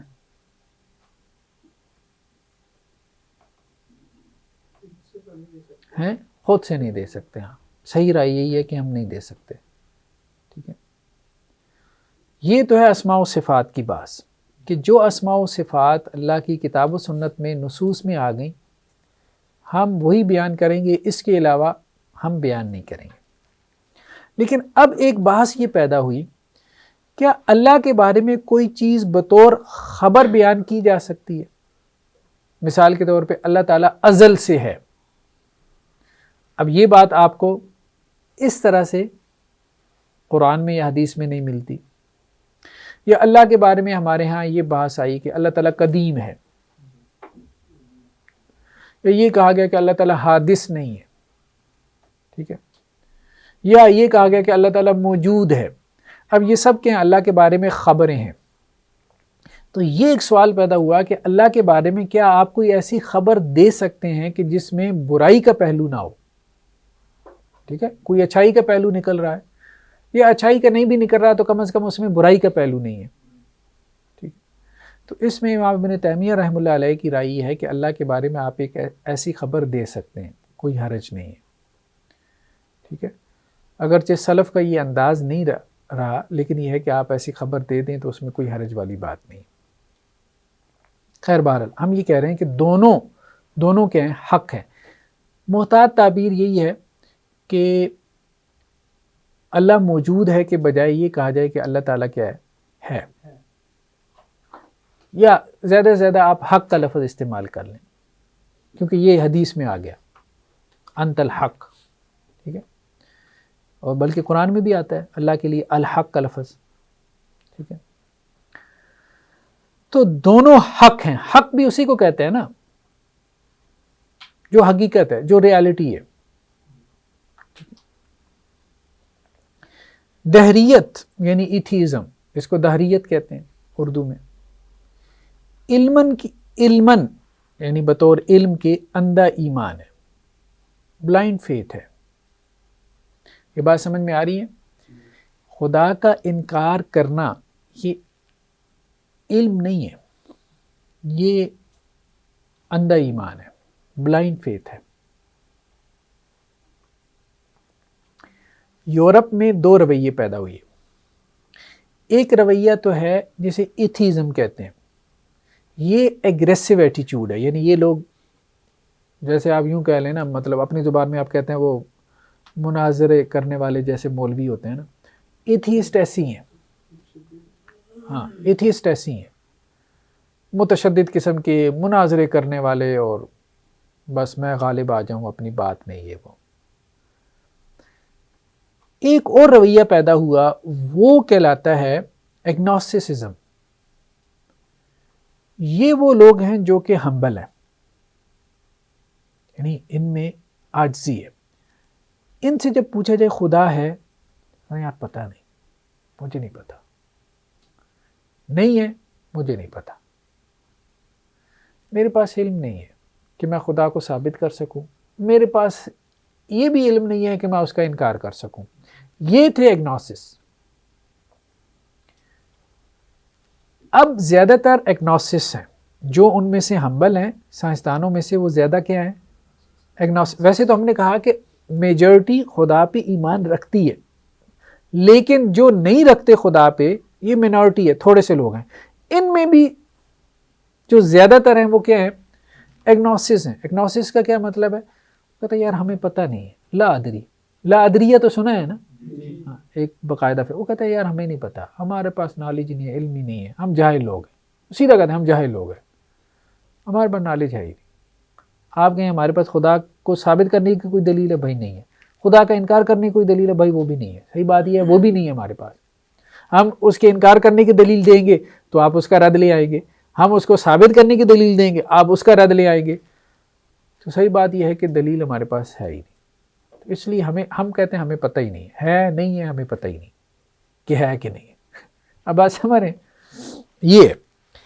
یہ تو چلیں کہا جا سکتا ہے کہ ایک علمی رویہ کسی درجے میں آپ کہہ لیں کہ ہو سکتا ہے کہ وہ یہ کہتے ہیں یار ہر چیز کا تو رد موجود ہے، جو دلیل دیں ثابت کرنے کے لیے دلیل دیں تو وہ رد نکال کے لے آتے ہیں، انکار کی دلیل دیں تو وہ رد نکال لی، سائڈ پہ ہو جاؤ، کوئی بات ہی نہ کرو، کہو کہ جی ہم جاہل ہیں. چلو یہ جان لینا کہ میں جاہل ہوں یہ بھی تو علم ہے نا، ٹھیک ہے، اپنی جہالت کو جان لینا یہ بھی تو علم ہے. تو کسی درجے میں ہم کہہ رہے ہیں کہ یہ ایک علمی رویہ ہو سکتا ہے کسی درجے میں. ابھی ہم اس کو وہ نہیں کر رہے، سیکنڈ نہیں کر رہے. لیکن جو دہریت ہے یہ تو بلائنڈ فالوورز ہیں، اندھے مقلد ہیں. یہ لوگ جو کہتے ہیں خدا نہیں ہے، یہ اندھے مقلد ہیں. کیسے اندھے مقلد ہیں؟ آپ کو ایک مثال سے سمجھاتا ہوں. جو بڑے بڑے دہریے ہیں نا، ان میں سے ایک کا نام ہے رچرڈ ڈاکنز. آج کل اس کا بڑا نام ہے، پی ایچ ڈی اور بایولوجی میں اور پروفیسر، اور کتابیں بھی لکھی. اس کی ایک کتاب ہے جس کا نام ہے دی بلائنڈ واچ میکر. بلائنڈ تو سمجھتے ہیں نا، کتاب کا نام ہے اندھا واچ میکر. واچ میکر گھڑی بنانے والا، گھڑی ساز، اندھا گھڑی ساز. آپ نے کبھی دیکھا ہو کوئی گھڑیاں بنانے والا جو اندھا ہو؟ اصل میں ہوا یہ کہ ایک پادری تھا. اچھا اس سے پہلے ہم جاتے ہیں. ایک ایتھیسٹ تھا جس کا نام تھا ڈیوڈ ہیوم. ٹھیک ہے، ڈیوڈ ہیوم نے بڑے اعتراضات کیے، خدا نہیں ہے، خدا نہیں ہے، یہ بھی وہ بھی، یہ دلیل دی وہ. اب عیسائیوں کو ہوا کہ یار یہ کیا، سارے عیسائی دہریے نہ بن جائیں. تو عیسائیوں میں ایک پادری پیدا ہوا جس کا نام تھا پیلے. پیلے نے اس ایتھیسٹ کو، ڈیوڈ ہیوم کو جواب دیا. اس کی جو دلیل تھی بنیادی طور پہ وہ اس کو پہلے آرگومنٹ کہتے ہیں، تو اس لیے وہ پہلے کی جو کتاب تھی وہ کیمبرج وغیرہ میں بھی پڑھائی جاتی رہی بلکہ پوپ نے کہا تھا کہ یہ کرسچینٹی کی بہترین کتاب ہے۔ پہلے نے کہا تھا ایتھیسٹوں کو کہ دیکھو بات یہ ہے کہ ایک گھڑی ہے، گھڑی کو دیکھ کے ہمارے ذہن میں کبھی بھی نہیں آ سکتا کہ اس گھڑی کا کوئی بنانے والا نہیں ہے، بلکہ گھڑی کو دیکھ کے جتنی کمال کی گھڑی ہوگی اتنا ہمارا ذہن اس طرف جائے گا، یار بہت کمال آدمی ہے جس نے یہ گھڑی بنائی ہے۔ تو یہ پوری کائنات، یونیورس بھی ایک کلاک ہے نا، ہر چیز ٹائم پہ ہو رہی ہے، سورج ٹائم پہ طلوع ہو رہا ہے، یہ سب کچھ، زمین ایک خاص سپیڈ سے ریوالو کر رہی ہے، ایک خاص ٹلٹ کے ساتھ۔ یہ تھوڑا سا کلاک ڈسٹرب ہو جائے تو پوری دنیا کا نظام کیا ہے، ڈسٹرب ہو جائے۔ بلکہ اب تو سائنس یہ بھی کہتی ہے ہمارے اندر بھی ایک کلاک ہے، بایولوجیکل کلاک ہر انسان کے اندر لگا ہوا ہے، سب کچھ ایک کلاک کے تحت ہو رہا ہے، ایک ٹائم فکس ہے، ہمارے اندر بھی سب کچھ ایک ٹائم کے تحت ہو رہا ہے، باہر بھی سب کچھ ایک ٹائم۔ تو یہ جو یونیورس کا کلاک ہے، آپ کہتے ہیں اس کا کوئی بنانے والا نہیں ہے، ایک تو اس نے یہ بات کہی۔ دوسرا، پہلے نے یہ بات کہی کہ دیکھو خوردبین ہے آپ کے سامنے آتی ہے یا دوربین ہے، تو جتنی دور تک آپ دیکھ سکتے ہیں آپ کہتے ہیں یار کمال آدمی ہے جس نے یہ ٹیلیسکوپ بنائی۔ لیکن انسانی آنکھ اس ٹیلیسکوپ سے بہت زیادہ کمپلیکیٹڈ ہے، یعنی انسانی آنکھ اس سے بہت کمپلیکیٹڈ ہے۔ اس کو دیکھ کے آپ کے ذہن میں کیوں نہیں آتا کہ اس کا کوئی بنانے والا ہے؟ تو یعنی سادہ چیزیں دیکھ کے آپ کے ذہن میں، آپ کا ذہن یہ ایکسیپٹ ہی نہیں کرتا۔ مثال کے طور پہ ایک جیٹ انجن ہے، جیٹ طیارہ سمجھتے ہیں نا، جیٹ طیارہ یہ جو فائٹر پلینز ہے، کبھی آپ کے ذہن میں یہ بات آ سکتی ہے کہ جی یہ کاٹ کباڑ ہے، کچرے کا کاٹ کباڑ جیسے یہ ہوتا ہے نا، یہ پٹھانوں نے اکٹھا کیا ہوتا ہے لوہے کا، یہاں سے اٹھایا، سریا اٹھایا، یہ وہ، آپ کہتے ہیں جی تیز ہوا چلی اور یہ کاٹ کباڑ آپس میں ٹکرایا اور ٹکرا کے ایک فائٹر پلین تیار ہو گیا۔ ذہن قبول کرتا ہے؟ نہیں۔ وہ وہاں ایک تھیری لگاتے ہیں، وہ کہتے ہیں جی آپ یوں کہیں بلینز دفعہ ایسے ہوا، چلیں یہ بھی لگا لیں آپ، ملین دفعہ ہوا چلی، لیکن فائٹر پلین بن جائے گا ملین دفعہ ہوا چلنے سے؟ وہی کیا، سوئی بھی نہیں بنے گی۔ وہ تھیری آف پروبیبلٹی لگاتے ہیں۔ تو کہنے کا مقصد یہ ہے کہ ایک فائٹر پلین جو ہے وہ خود سے نہیں بن سکتا، تو آپ کہیں جی بلینز آف سال سے یوں ہوتے ہوتے ہوتے ہوتے یہ سب کچھ خود ہو گیا، پاسبل نہیں ہے، خود بخود سے ہو جانا پاسبل نہیں۔ تو یہ اندھا ایمان ہے۔ تو رچرڈ ڈاکنز نے پہلے کو جواب دیا، پھر ڈیوڈ ہیوم کو پہلے نے جواب دیا تھا، ٹھیک ہے، اور پھر پہلے کو رچرڈ ڈاکن نے جواب دیا جس نے بلائنڈ واچ میکر لکھی۔ اس نے کہا بھائی بات یہ ہے کہ یہ جو گھڑی ساز ہے نا، ہم یہ نہیں کہہ رہے کہ کوئی گھڑی ساز نہیں ہے۔ اچھا، اب یہ اصل میں ایتھیسٹوں کا بیانیہ ہے، نیریٹو، اب اس کو اچھے سے سمجھیں۔ وہ یہ کہہ رہے ہیں، ہم یہ نہیں کہہ رہے کہ گھڑی ساز کے بغیر گھڑی بن گئی، ٹھیک ہے۔ ایتھیسٹ کیا کہہ رہے ہیں؟ ہم یہ نہیں کہہ رہے گھڑی ساز کے بغیر گھڑی بن گئی۔ ہمارا اختلاف آپ سے اس میں ہے کہ آپ کہتے ہیں وہ گھڑی ساز خدا ہے جو آسمانوں میں بیٹھا ہے، ایک ذات ہے، ٹھیک ہے۔ ہم یہ کہتے ہیں کہ وہ گھڑی ساز کوئی ایسی ذات نہیں ہے، ٹھیک ہے۔ وہ گھڑی ساز فورسز آف نیچر ہیں، وہ گھڑی ساز فزیکل لاز ہیں، وہ قوانین فطرت ہیں۔ فزیکل لاز سمجھتے ہیں نا، گریوٹی ہے، الیکٹرو میگنیٹک فورس ہے، ٹھیک ہے، نیوکلیر فورسز ہیں، ٹھیک ہے، ویک نیوکلیر فورس ہے، اسٹرانگ نیوکلیر فورس ہے، یہ سب۔ تو یہ فزیکل لاز نے اس یونیورس کو کریٹ کیا، کس نے کریٹ کیا؟ قوانین فطرت نے. اور یہ جو فزیکل لاز ہیں اس کو ہم کہہ رہے ہیں بلائنڈ واچ میکر. یعنی ہمارا خدا وہ ہے جو اندھا اور بہرا ہے. یعنی آپ کے خدا کی طرح باشعور نہیں ہے. بات سمجھ رہے ہیں؟ یعنی مادہ، ہم یہ کہہ رہے ہیں کہ مادہ خود ہی خدا ہے. فزیکل لاز وہ خود ہی خدا ہے. مادے نے اپنے آپ کو ہی پیدا کیا. آپ اس کو یوں بھی سمجھیں، یہ رچرڈ ڈاکن جو ہے نا کسی کے ساتھ لگا ہوا تھا اپنا یہ کسی ٹی وی شو میں، تو اس بندے نے کہا یار مان لیا، وہ پادری وہاں پہ پڑھے لکھے ہوتے ہیں، پروفیسرز ہوتے ہیں، اچھی سوچ ہوتی ہے. اس نے کہا یار مان لیا ڈارون ٹھیک کہتا تھا، انسان کہاں سے بنا؟ آپ نے کہا جی بندر سے. سمجھ رہے ہیں بات؟ بندر کہاں سے بنا؟ پیچھے جائیں مچھلی تھی، مچھلی کہاں سے آ گئی؟ ٹھیک ہے، وہ پھر پیچھے جائیں ایک سیل تھا. اس نے کہا وہ جو پہلا سیل تھا، ٹھیک ہے، وہ کہاں سے آ گیا جس سے یہ سارا ایوولوشن ہوا ہے، ارتقاء ہوا ہے، ٹھیک ہے، وہ پہلا سیل کہاں سے آیا؟ تو وہ آگے سے کہتا ہے رچرڈ ڈاکنز تھوڑی دیر سوچ کے نا، کہتا ہے کسی ایلین کا رہ گیا ہوگا. ایلین سمجھتے ہیں؟ ہاں، جو دوسرے سیارے سے ایک خلائی مخلوق آتی ہے دنیا میں، وہ جو کارٹونز میں آپ دیکھتے ہیں، موویز میں اب بہت زیادہ دکھایا جاتا ہے. بھئی پہلی بات یہ ہے، یہ تو ثابت کرو ایلین ہے. پہلی بات تو یہ ایلین ہے، کہاں پر ہے، دیکھا ہے، سائنٹیفکلی ثابت کرو. یہ وہ کوئی ثبوت نہیں. دوسری بات یہ ہے کہ اگر وہ ہے بھی تو وہ خود کہاں سے آیا؟ سوال تو پھر وہیں کھڑا ہو گیا، وہ ایلین کہاں سے آیا؟ یہ کوئی سوال کا جواب نہیں ہے.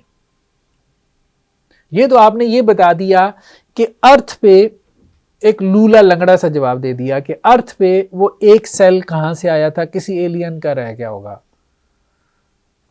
تو وہ ایلین کہاں سے آیا؟ پیچھے جاؤ، کہاں جاؤ گے پھر؟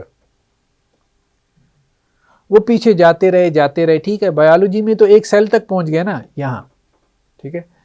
پھر تھیوریٹیکل فزکس آ گئی، بایولوجی سے پیچھے فزکس آ گئی، فزکس پیچھے چلی گئی کہاں؟ بگ بینگ پہ. بگ بینگ سمجھتے ہیں نا کہ ایک نہیں، دھماکہ وہ نہیں کہتے اس کو، دھماکہ جو ہے نا وہ صحیح تعبیر نہیں ہے. اس کے لیے ایک لفظ بولتے ہیں انیشیل سنگولیرٹی. یہ سب کہاں سے آ گیا؟ دیکھیں دو چیزیں، ایک ہے میٹر، مادہ. کتنا مادہ ہے اس دنیا میں؟ ہر چیز مادے سے بنی ہے نا. کتنا مادہ ہے یہ دنیا، یونیورس میں سٹار، سب کچھ، سورج، یہ مادہ ہے، میٹر ہے. پھر انرجی کتنی ہے؟ دو چیزیں. یہ اتنا میٹر، اتنی انرجی کہاں سے آ گئی؟ تو انہوں نے کہا جی یہ سب ایک نقطے سے پیدا ہوا. وہ نقطہ اس کو کہتے ہیں انیشیل سنگولیرٹی، ابتدائی سنگولیرٹی، سنگل سے. اچھا وہ نقطہ کتنا تھا؟ آپ حیران رہ جائیں گے. جو اسٹیفن ہاکنگ کی تعبیر ہے، اسٹیفن ہاکنگ وہ بندہ ہے، اس کی جو کتاب ہے دی گرینڈ ڈیزائن 2012 میں آئی، اس کے بارے میں کہا جاتا ہے کوئی 1.5 ارب نسخہ اس کا بکا ہے، 1.5 ارب. اور آئنسٹائن کے بعد ایتھیسٹ یہ کہتے ہیں سب سے بڑا سائنسٹسٹ یہ ہے اسٹیفن ہاکنگ. وہ کیا کہتا ہے؟ وہ یہ کہتا ہے کہ ایک ایٹم ہے، ایٹم تو اب سمجھ میں آ گیا نا، ریت کے ذرے کا لاکھواں حصہ. اس ایٹم کا ٹریلینتھ بلینتھ، اس ایٹم کا کھربواں اربواں حصہ، یعنی اس ایٹم کے کھرب حصے کرو، پھر اس جو کھربواں حصہ ہے اس کے آگے کھرب حصے کرو، پھر وہ جو کھربواں حصہ ہے اس کے آگے ارب حصے کرو.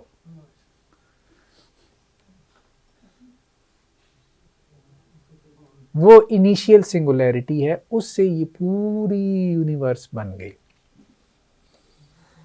وہ پھیلا ہے، اس کی ایکسپینشن ہوئی ہے، اس لیے ان کے ایک پورا نقطہ تھا ایکسپینشن آف دی یونیورس. وہ یہ سب میٹر اور انرجی جو نظر آ رہی ہے وہ اس کے اندر تھی، اس کو ذرہ بھی نہیں کہا. اس لیے بعض لوگوں نے کہا یار یہ تو ایکس نیہیلو ہے، یہ تو جو بات آپ کر رہے ہیں اس کا مطلب ہے یہ ہے ہی نہیں مطلب اتنی چھوٹی چیز ہے، یہ تو ہے ہی نہیں، یوں ہی بات کر دیں. لیکن وہ کہتے ہیں نہیں، ہو تو سکتا ہے. وہ ایسی مطلب آپ یوں کہیں نا کہ ہم ہیں یہاں پہ، یہ پلینٹ ارتھ، گولا جسے کہتے ہیں، گولا ہے نا، اس گولے پہ ہم سب موجود ہیں. ٹھیک ہے، کہیں سے انٹری ہوئی ہے، اس کمرے میں کہیں سے تو انٹری ماری ہے نا، کہیں سے ایگزٹ ہونا ہے. ٹھیک ہے، اس پلینٹ ارتھ پہ انسان ہے، یہ سب مانتے ہیں، یہ سب مانتے ہیں ہم یہاں پر ہیں. کہاں سے آئے ہیں، انٹری کہاں سے ماری ہے؟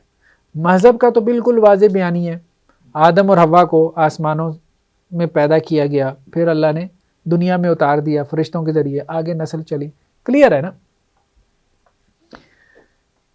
اچھا، ان کی کہانی جو ہے سمجھ نہیں آنے والی. ایک سیل سے جو ہے وہ انسان بن گیا. چلیں پیچھے چلے جائیں. ٹھیک ہے، ہماری تو بالکل واضح ہے نا، پیچھے چلے جائیں 10,000 سال پیچھے، 12,000 سال پیچھے، آدم حوا آ جائیں گے. پھر ایک سال تک وہ ایک سال کہاں سے آیا، کوئی جواب نہیں ہے. ٹھیک ہے، جو جواب ہے اس کے اوپر پھر آگے 10 اعتراضات. وہ جو فلسفے والے تھے انہوں نے آسان حل ڈھونڈ لیا، انہوں نے کہا ہے ہی کوئی نہیں. جواب کس کا دیں؟ آپ بات سمجھ رہے ہیں؟ انہوں نے کہا آپ ہیں ہی نہیں. آپ نے کہا ہم ہیں، انہوں نے کہا آپ ہیں ہی نہیں، یہ تو خیال ہے آپ کا کہ آپ ہیں. کس چیز کا جواب ڈھونڈ رہے ہیں؟ جواب کی ضرورت ہی نہیں، چلو مٹی پاؤ، مسئلہ ہی مکاؤ.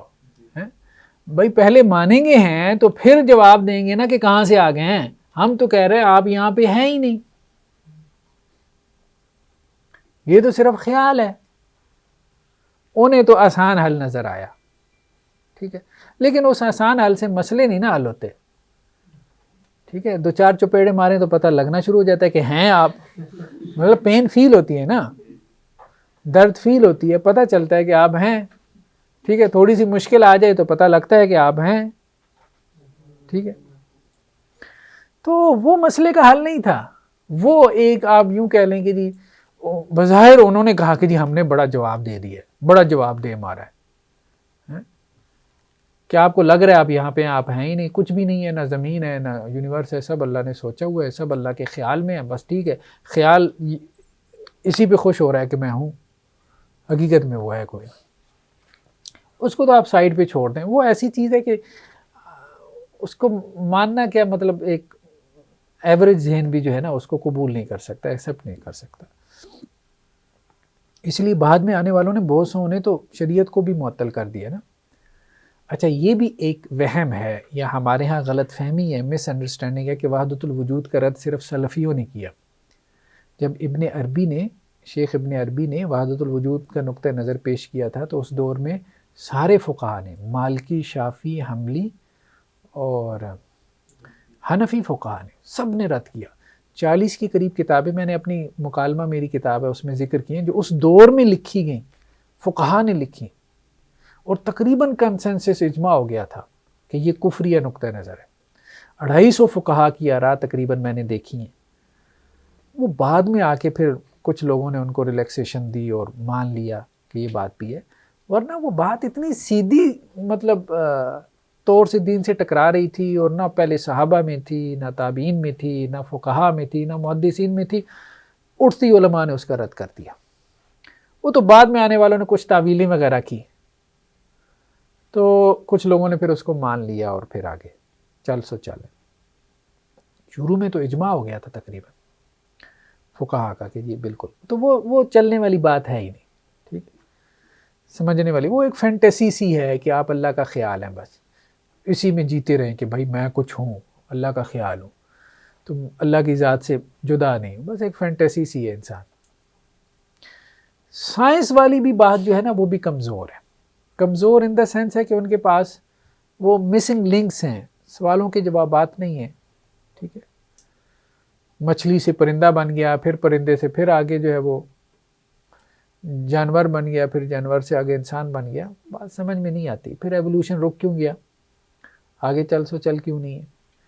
بھائی انسان سے آگے بھی کوئی ارتقائی مخلوق بننی چاہیے نا، ٹھیک ہے. تو وہ سب ہوتا رہا. اب یہ سارا پھر اسی طرح سے جو اس حوالے سے ایک ہارون یحییٰ ہے، ایک ترکش سائنسٹسٹ ہے، اگرچہ اس کے نظریات کو اتنے اچھے نہیں ہیں لیکن ڈارونزم پہ اس کا کام اچھا ہے. ہارون یحییٰ کے نام سے اس کی ویب سائٹ بھی ہے. اس نے ایک atlas of creation, fossil records ان کو کہتے ہیں، قدیم جو ہے نا مچھلیاں کہیں پہاڑوں میں جا کے وہاں پہ فریز ہو گئیں تو اس کو فوسلز کہتے ہیں، پرانے حشرات الارض، یہ وہ ملین سالز پرانے. اس نے اس کے اوپر ایک اطلس، ایک انسائکلوپیڈیا بنایا، وہ اس نے سارے نکالے اور اس نے کہا کہ یہ سارا ریکارڈ تمہارا ہے. سائنسٹسٹ کو کہا جو میں نے یہاں جمع کر دیا یہ سب انکار کر رہا ہے کہ کوئی ارتقا نہیں ہوا، سب ایٹ رینڈم ہے. ٹھیک ہے، تو وہ سائنسی بنیادوں پہ آپ اس کو ثابت نہیں کر سکتے کہ یہ ارتقا ہوا ہے، فلاں ہوا ہے، یہ وہ. خیر بہرحال تو یہ اندھا ایمان ہے، اس لیے ہم نے کہا کہ یہ آپ کو بلائنڈ فالوور بناتا ہے. ٹھیک ہے، اور منہجن سوفسطائیت ہے. سوفسطائیت، صوفزم، سوفسطائیت جو ہے نا یہ یونان میں ایک فرقہ تھا. سوفسطائی یہ بڑے چرب زبان قسم کے لوگ تھے، سقراط کے زمانے میں تھے. آپ یوں کہہ لیں کو 500-600 قبل مسیح، سقراط کے زمانے میں. یہ کہتے تھے، یہ بہت چرب زبان تھے، بڑے جیسے آج کل کے زمانے میں گئے خطیب بے مثال، یہ ایسے لوگ ہوتے تھے اور باقاعدہ پیسے لے کے خطابت سکھاتے تھے.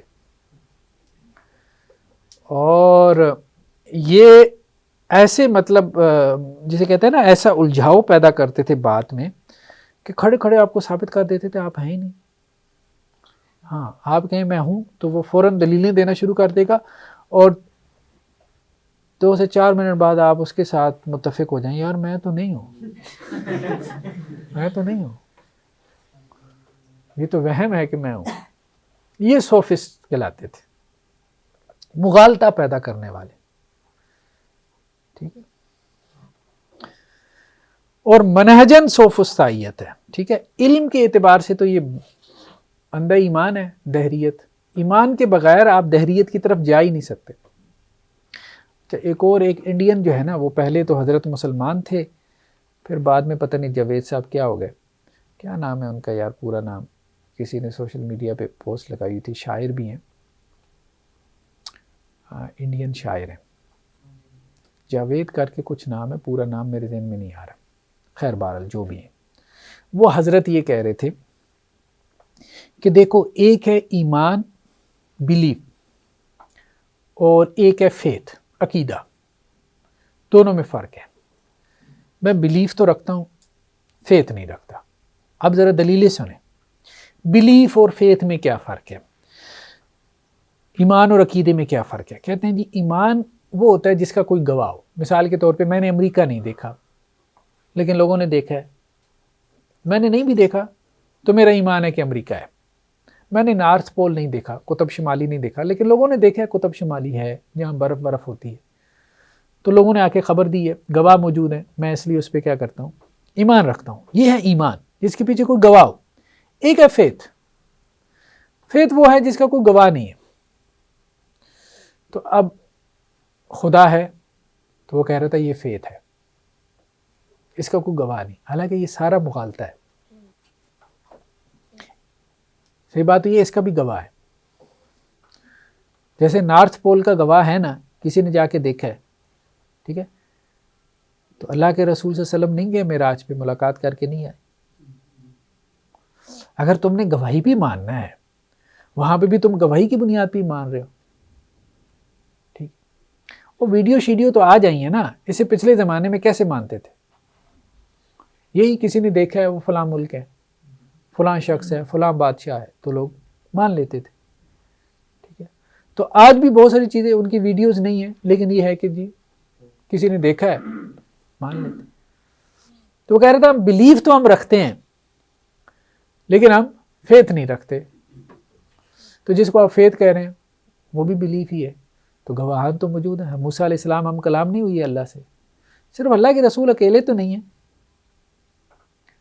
ٹھیک ہے، اور پھر جن کے اوپر وحی نازل ہوئی وہ کتنے نبی ہیں، کتنے رسول ہیں.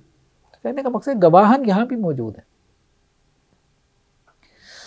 تو خیر بہرحال منہجن یہ سوفسطائیت ہے. دہریت کیا ہے؟ منہجن سوفسطائیت ہے. مغالطہ پیدا کیا انہوں نے، مغالطے کے اوپر بنیاد رکھی ہے ساری. جبکہ تنزلات اصل میں یہ وحدت الوجود کی اصطلاح ہے.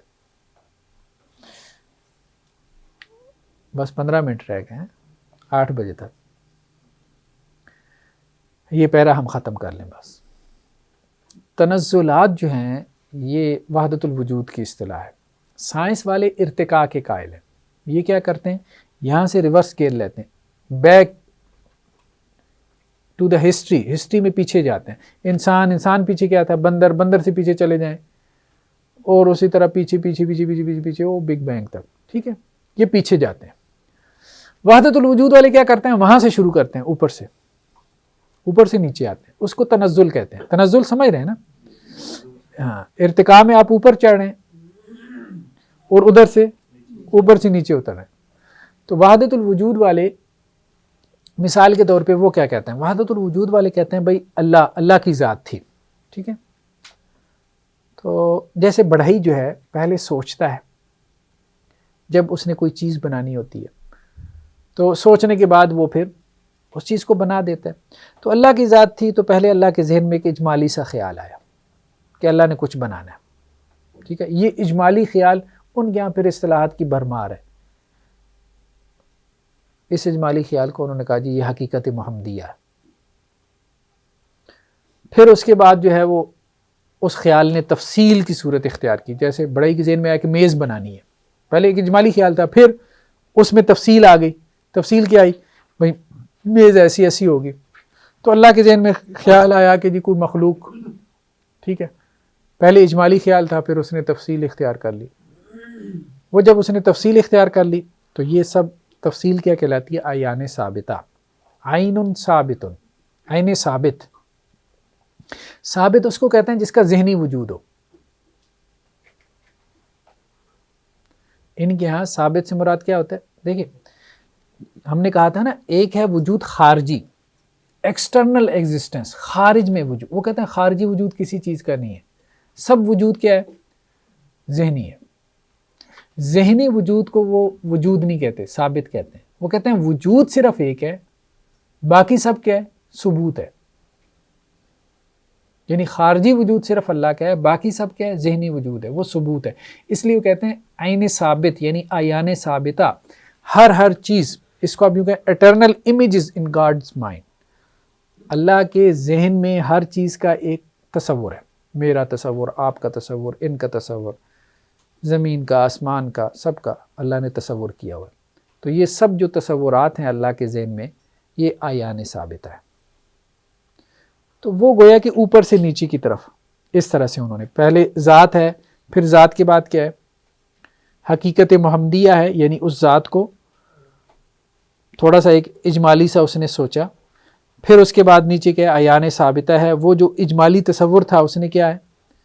ایک تفصیلی تصور کی صورت اختیار کی. پھر اس کے نیچے پھر ایک اور انہوں نے بنایا ہوا ہے، عالم امثال. عیان ثابتہ کے نیچے پھر عالم امثال. عالم امثال کے نیچے عالم ارواح ہے. عالم ارواح کے نیچے پھر یہ عالم مادی ہے. تو یہ 6 تنزلات بناتے ہیں. وہ 6 تنزلات ستہ ان کو کہتے ہیں. تنزلات کے جہل مرکب، ایک تو جہل بسیط ہوتا ہے نا، ایک جہل مرکب. جہالت در جہالت ہے اور کچھ بھی نہیں ہے. اس کو یوں سمجھیں. اب آسان کر رہا ہوں، بہت زیادہ آسان. ویسے یہ اتنا آسان ہے نہیں. یہ جو انسان ہے، ٹھیک ہے، ان سب کی ریالٹی پیچھے کیا ہے؟ مثال کے طور پہ ہم کہہ رہے ہیں انسانوں کی ریالٹی کیا ہے؟ روح. ہم عالم مادی میں ہیں. ہم کیا ہے؟ مادہ ہے. ہم مادہ ہے نا، یہ جسم. اس جسم کی اصل پیچھے کیا ہے؟ روح. عالم مادی کے پیچھے ایک عالم ہے، عالم ارواح. ٹھیک ہے، تو عالم مادی کی اصل کیا ہو گئی؟ عالم ارواح. عالم ارواح میں آپ یوں سمجھ لیں ساری روحیں ہیں، ہم سب کی روحیں ہیں. ٹھیک ہے، عالم ارواح کے پیچھے پھر ایک عالم امثال ہے، یعنی یہ تمام ارواح کی پھر پیچھے ایک اصل ہے، اور وہ ایک مثالی روح ہے. اب آپ سمجھ رہے ہیں؟ جس سے وہ ساری روحیں پیدا ہوئیں. عالم مادی کی اصل عالم ارواح، یہ عالم مادی نہیں ایگزسٹ کر رہا، اس کی اصل عالم ارواح ہے. عالم ارواح بھی ایگزسٹ نہیں کر رہا، اس کے پیچھے عالم امثال ہے. عالم امثال بھی نہیں ہے، اس کے پیچھے اعیان ثابتہ ہے. اصل میں وہ کہہ رہے ہیں کہ اعیان ثابتہ ہے، اور اعیان ثابتہ کیا ہے؟ اللہ کا خیال. آپ پھر سمجھیں اس کو. انسان ہے، انسانوں کی اصل یہ عالم مادی ہے، اس کے پیچھے عالم ارواح ہے. عالم ارواح میں جتنی روحیں ہیں ان سب روحوں کی اصل ایک روح ہے، ایک مثالی روح جس سے وہ ساری بنی ہے. وہ اس سے پچھلے عالم امثال میں موجود. وہ روح بھی حقیقت میں نہیں ہے، اس روح کا صرف خیال ہے، وہ عین ثابت ہے. وہ خیال اللہ کے ذہن میں ہے، اصل وجود اس خیال کا ہے.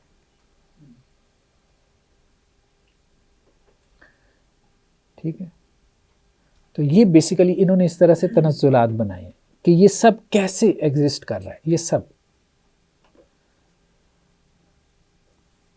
تو اس لیے ان کے ایک جملہ بڑا معروف ہے کہ اعیان ثابتہ نے وجود کی بو بھی نہیں چکھی، یعنی خارجی وجود کی. اعیان ثابتہ نے اس کی بو بھی نہیں چکھی. خارجی وجود وہ نہیں مانتے. یہ جو آخری 3 لیول ہیں، عالم امثال، عالم ارواح، عالم جو ہے وہ مادی، وہ کہتے ہیں اس کا وجود نہیں ہے، یہ سایہ ہے. جیسے آئینے میں جب آپ اپنے آپ کو دیکھتے ہیں تو آپ کیا آئینے میں ہوتے ہیں؟ نہیں، آئینے میں جو ہے وہ عکس ہے. تو وہ کہتے ہیں یہ سب عکس ہے. یہ سب کیا ہے؟ یہ عکس ہے. حقیقی وجود کیا ہے؟ وہ اللہ کے تخیل میں، اور عکس حقیقت ہے ہی نہیں. جیسے سایہ ہے، سایہ کی کوئی حقیقت نہیں، تو یہ سب سایہ ہے. انہوں نے بات بنا لی، آپ یوں کہیں ایک بات بنا لی. تو تنزلات کیا ہیں؟ جہل مرکب. ہم اس لیے اس کو کہہ رہے ہیں کہ یہ کہنا کہ یہ سب اس کی کوئی حقیقت ہی نہیں ہے، یہ سب سایہ ہے، جیسے آئینے میں عکس ہے، بس ہم صرف عکس ہیں، حقیقت میں ہم کہیں اور ہیں، اللہ کے ذہن میں ہیں، اللہ کے تخیل میں ہیں. فضول سی باتیں، بیکار سی. نہ انبیاء نے اس کی تعلیم دی، نہ صحابہ نے دی. اور بدعت بھی ہیں ایسی معنی میں کہ انبیاء نے اس کی تعلیم نہیں دی. اچھا، پھر ایک اور سوال پیدا ہوا، یہ بات اس پہلے سے زیادہ خطرناک تھی. ویسے ابن عربی بہت ذہین آدمی ہے، بہت ذہین آدمی. باقی یہ ہے کہ آپ یوں کہہ لیں کہ جتنا ذہین ہے اتنا ہی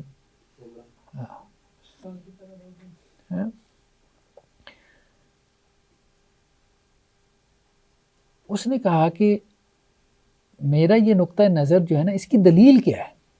سوال تو پیدا ہوا کہ اس کی دلیل کیا ہے. اس نے پھر پورا دلیل کا نظام وضع کیا، جیسے آپ کی اصول فقہ ہے اسی طرح اس نے پورا دلیل کا نظام وضع کیا. اس نے کہا دیکھو بات یہ ہے، تمہیں جو ظاہر کا علم مل رہا ہے نا کتاب و سنت سے، میں اس کا انکار نہیں کرتا، تم مانو یہ ظاہری علم ہے، خدا بھی ہے، مخلوق بھی ہے، ٹھیک ہے، تم مانتے ہو، لیکن حقیقت یہ نہیں. حقیقت وہ ہے جو ہم بیان کر رہے ہیں. اب بھائی یہ جو تم بیان کر رہے ہو یہ کہاں سے لے آئے ہو؟ کتاب و سنت میں کہاں پہ ہے؟ اگر ہوتا ہے تو پھر صحابہ کو بھی سمجھ میں آتا، اللہ کے رسول بھی بیان کرتے، ائمہ فقہاء محدثین بھی بیان کرتے. اب یہاں اس نے ایک دوسرا فلسفہ بنایا، یعنی ایک اس کا وجود کے بارے میں نظریہ ہے اور ایک اس کا علم کے بارے میں نظریہ ہے. یعنی اس وجود کا علم کہاں سے حاصل ہوگا؟ اس نے یہاں پہ تصور دیا. وحدت الوجود کے بعد اس کا دوسرا بڑا تصور ہے خاتم الاولیاء کا، جسے خاتم النبیین، اسی طرح خاتم اولیاء. ابن عربی نے یہ بات کہی کہ یہ وحدت الوجود کا علم جو ہے نا، یہ تمام نبی خاتم النبیین سے حاصل کرتے ہیں. تمام نبیوں کو کہاں سے ملا؟ خاتم النبیین سے. خاتم النبیین کو کہاں سے ملا؟ خاتم اولیاء سے. بات سمجھ رہے؟ اور خاتم اولیاء کون ہے؟ واضح طور پہ لکھا ہے انا خاتم الاولیاء بدون شک، میں ہوں، اور اس میں کوئی شک نہیں. اب سوال یہ پیدا ہوا کہ یہ تو سیدھا سادہ کفری عقیدہ تھا، اس کو سیدھا کیسے کیا؟ اس کو سیدھا تو نہیں ہوا، لیکن بہرحال اس کو جس طرح سے ایک ابن عربی نے کہا بھائی دیکھو بات یہ ہے کہ نبی جو ہے نا اس کی دو جہتیں ہوتی ہیں. ایک وہ جو نبوت کی ہے، نبوت کی جہت میں نبی جو ہے وہ مخلوق کی طرف متوجہ ہوتا ہے، یعنی اللہ کی طرف سے جو وحی نازل ہوئی وہ مخلوق کو کیا کر رہا ہے؟ پہنچا رہا ہے اور انہیں ہدایت پر لے کے آ رہا ہے، ایمان کی دعوت دے رہا ہے. اور ایک یعنی یہ تو نبی کی جہت وہ ہو گئی جس میں بندوں سے اس کا جو تعلق ہے، اس میں وہ نبی ہے، رسول ہے، میسج پہنچا رہا ہے نا، خبر دے رہا ہے لوگوں کو. دوسری نبی کا جو تعلق ہے وہ خدا کے ساتھ ہے، اس جہت میں وہ ولی ہے. اب آپ سمجھ رہے ہیں؟ ولایت یعنی اللہ کے قرب کے درجات طے کر رہا ہے. تو نبی جو ہے لوگوں کے لیے نبی اور رسول ہے. جب لوگوں کی طرف متوجہ ہوتا ہے تو وہ نبی اور رسول کی جہت سے کام کر رہا ہوتا ہے. جب مسلح پہ کھڑا ہوتا ہے یعنی دعوت کے میدان میں وہ نبی اور رسول ہوتا ہے، مسلح پہ کھڑا ہوتا ہے تو وہ ولی ہوتا ہے. تو اب ابن عربی نے یہ بات کہی کہ نبی جو ہے اپنے نبی کی جہت میں تو افضل ہے، ولی سے کیا افضل ہے، لیکن اپنے ولی کی جہت میں یعنی نبی اپنی ولی کی جہت میں خاتم الاولیاء سے کیا ہے؟ افضل نہیں ہے، اور اس سے وہ علم حاصل کرتا ہے. تو یہاں سے یہ بات نکال. اب کیسے گھما پھرا کے وہ ساری بات کر کے کہ یہ بات بھی نہ آئے کہ نبی کو اپنا پیروکار بنا لیا. تو کہ نبی ہونے کے اعتبار سے تو ہم اس کے پیروکار ہیں، لیکن نبی ولی جب بن جاتا ہے تو پھر وہ خاتم الاولیاء کا پیروکار ہے.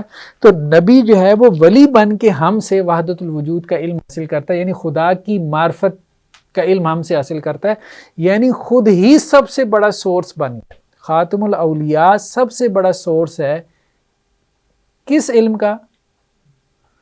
خدا کی معرفت یا وحدت الوجود کے علم کا. اور خاتم الاولیاء کون ہے؟ وہ خود ہیں.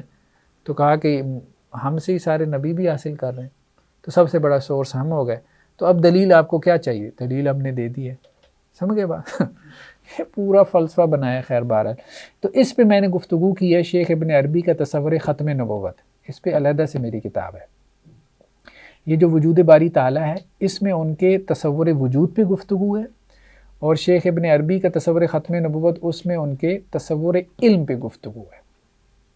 تو بیسیکلی خلاصہ یہ ہے کہ یہ تین تھیریز ہیں جنہوں نے کہا کہ ہم میگا تھیریز ہیں، یا ہم نے ہر سوال کا جواب دینے کی کوشش کی، یا ہم نے بڑے بڑے سوالات کے جوابات دیے جو کسی سے حل نہیں ہوئے.